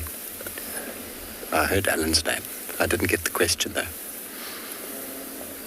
Sorry, I didn't. I just heard the beginning and the end of that, unfortunately. Alan, the teeth, yeah, it's a very good question. I mean, you'll often find the soft bits of the face get eaten, and I've found teeth in animal vomit as well, in lion vomit, when they'll eat the face. The entire cheekbones, the jaws can be eaten. But invariably on big animals like giraffe and buffalo, and maybe on a big waterbuck like this, they'll eat the skin around the chin and around the face, but the entire face will be left behind. The entire nasal area probably chewed off and broken, and any of the soft bones broken. But the teeth themselves generally are left behind. But on a small animal, the whole thing will go in. The whole thing will go in the mouth and into the digestive system. I found bones, I found hooves, fur, as well as teeth in lion regurgitation before. We really are a weird bunch, aren't we? We walk around and we find these things and we get so excited. Oh, look at this lion vomit with fur and bones. And I found an entire Impala hoof in one once. The entire hoof, untouched. It was just there, the whole hoof. There's no way that could have gone through the digestive system. It would have come out looking very differently if it had.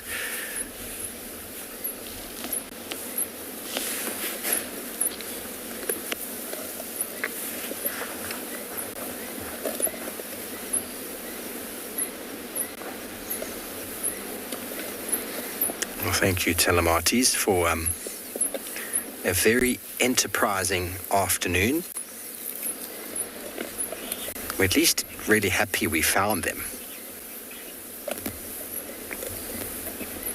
Nicanova, unfortunately, is, yes, many lions, leopards have been known to eat their same species if they've killed them. It's not always the case. It doesn't always happen. But you can often find a lion eating another lion after it's killing it. It happens more regularly with cubs that get killed. You'll find a lioness or a male lion killing a cub and then deciding to eat it. It doesn't always happen. Sometimes they leave it, but you do see it sometimes. It's very hard to watch, in fact. But end of the day, it's dead. So there's nothing really that can happen to that animal. It's going to get consumed by something and return to the soil. And so yes, in that case, the entire animal will go through the digestive system. Probably most of it broken down because the bones are very soft. But every now and again, lions that kill other lions might even end up feeding on them. But they didn't kill them to eat them. They killed them because of competition.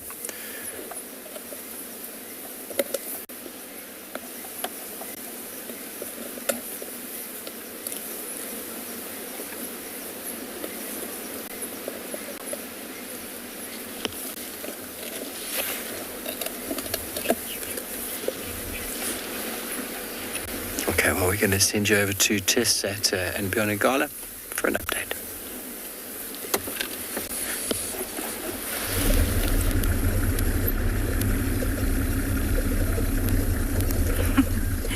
Good evening, everybody, and welcome back to andBeyond Ngala. So we had to leave that lioness at her den site. She decided to get up and move into a different thicket, so we didn't want to sit there and have any extra pressure on those new cubs. So we decided to head off in search of Makoti male, the young male leopard we've been seeing the last 2 or 3 days. And so that's exactly what I'm doing now. I'm actually driving along the stretches where we know he likes to frequent. We're actually quite close to andBeyond Ngala's tented camp at the moment. And he was seen around here this morning very briefly, and we have seen his tracks this afternoon. So what I'm doing is actually just hoping he's decided that this is the time of night where he's going to get up and start moving. There are some clearings we've just been through where my lights were off. There was a whole lot of impalas there as well as a wildebeest. And so it's a great hunting ground for him, especially in this weather. We've had a lot of wind and it's been getting worse and worse. We've actually felt quite a few raindrops now as well. So I think it is getting to that time where we are expecting rain any minute. And so I think that's a pretty good cue for the predators to start coming out now that it's dark and windy and cold, to start getting active.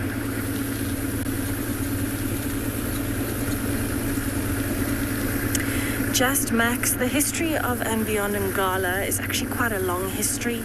It was actually initially farmland. They used to farm cattle here. And Hans Hoheisen was actually the man who decided to donate the land to WWF, and that was way back. And so instead of passing it on to his children, they all decided as a family it would be better to donate the land to WWF for conservation. And so WWF actually took over the properties and put them all together. And we're very close to Orpen Camp in the Kruger National Park. It's actually just on our eastern boundary. And from there it started becoming wild again. So it started rehabilitating itself and then converted over into the Kruger National Park. We were actually the first private game reserve incorporated into the Kruger National Park. A lot of other private reserves are only in the greater Kruger National Park area. We are very lucky that we are actually within the Kruger National Park. And the lodges have been here since 1991. And in 1994, our last fences came down with the Kruger National Park. So it's quite a long history. I was born in 1994. So that was all happening before I was even born.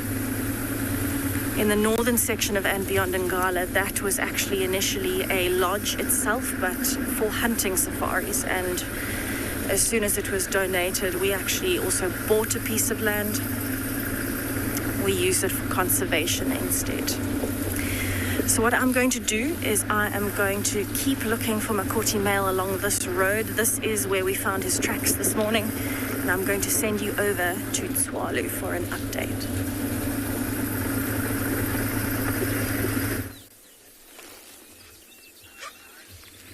So yeah, guys, they're definitely looking to hunt, moving with their noses directly into the wind. There is a blue wildebeest in front of us, but it is a large male, so I don't think they'll be going for that. But you can see constantly smelling the air, making sure that they're not missing any of their prey species, things like steenbok, warthog, duiker, all of those things. Those are the types of animals that they'll be going for at the moment. Impala, if they were out here. Springbok, to a certain extent, I'm sure they'll try, but however, I think the springbok will be a little fast for them at the moment. But, you know, in a larger pack, they might be able to be successful when they can surround the herd and single out an individual and, you know, properly corner it.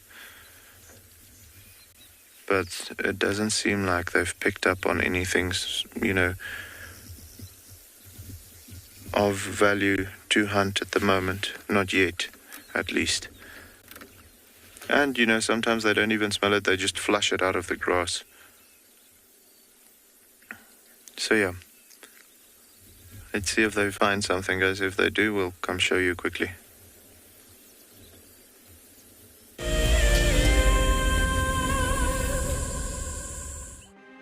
For the month of January 2021, we are offering a chance to win a unique WildEarth expedition to the magnificent Tswalu Kalahari.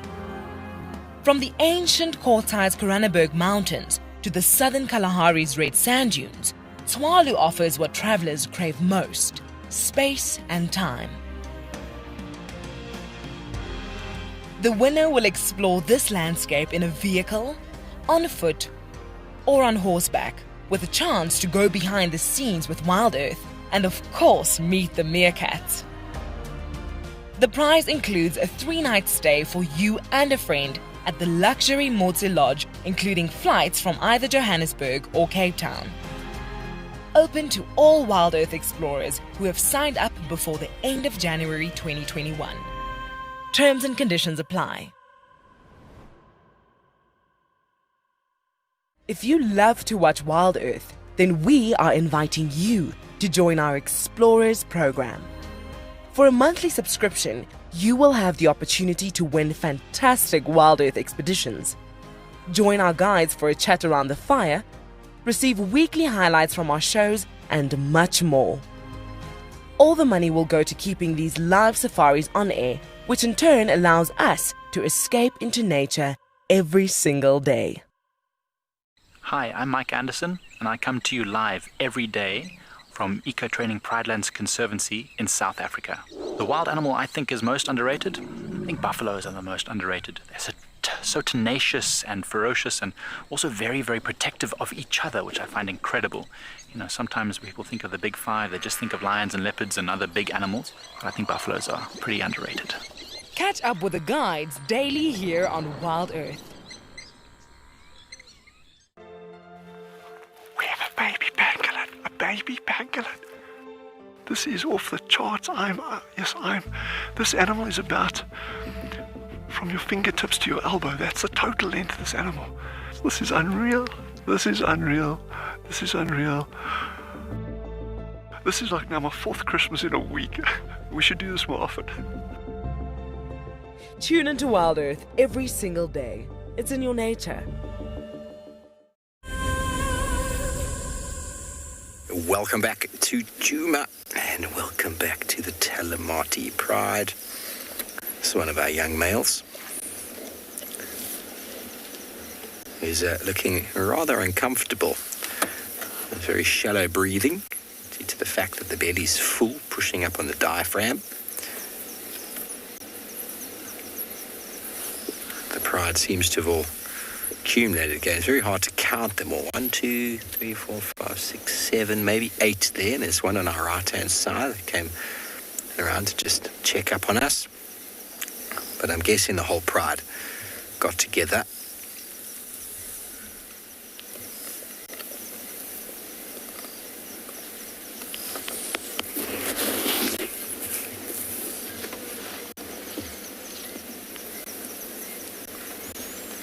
got an entertaining and interesting afternoon. It's wonderful finding the tracks of the Telematis right out the gate, and to spend an afternoon tracking them. It goes to show you how weather conditions, after talking about it this morning, weather will affect the hunt. They will actually be active in windy and rainy days. And it's all about the hunger. If they are hungry, they will move, and they moved a fair distance. And we are, I think, very fortunate to catch up with them. And then very fortunate again that they didn't kill too far away. And we eventually got out. Thank you again to those wonderful souls who gave us assistance. Thank goodness for radios. No signal where we were. We do appreciate all of your comments and questions this afternoon, everybody. We have really, really enjoyed hosting you from all of our various locations this afternoon, and we look forward to hosting you once again tomorrow morning on the 24th of January, Sunday morning. Some of you might be staying in bed while you watch us in the morning. That's great. Or you might be busy with the rest of your day.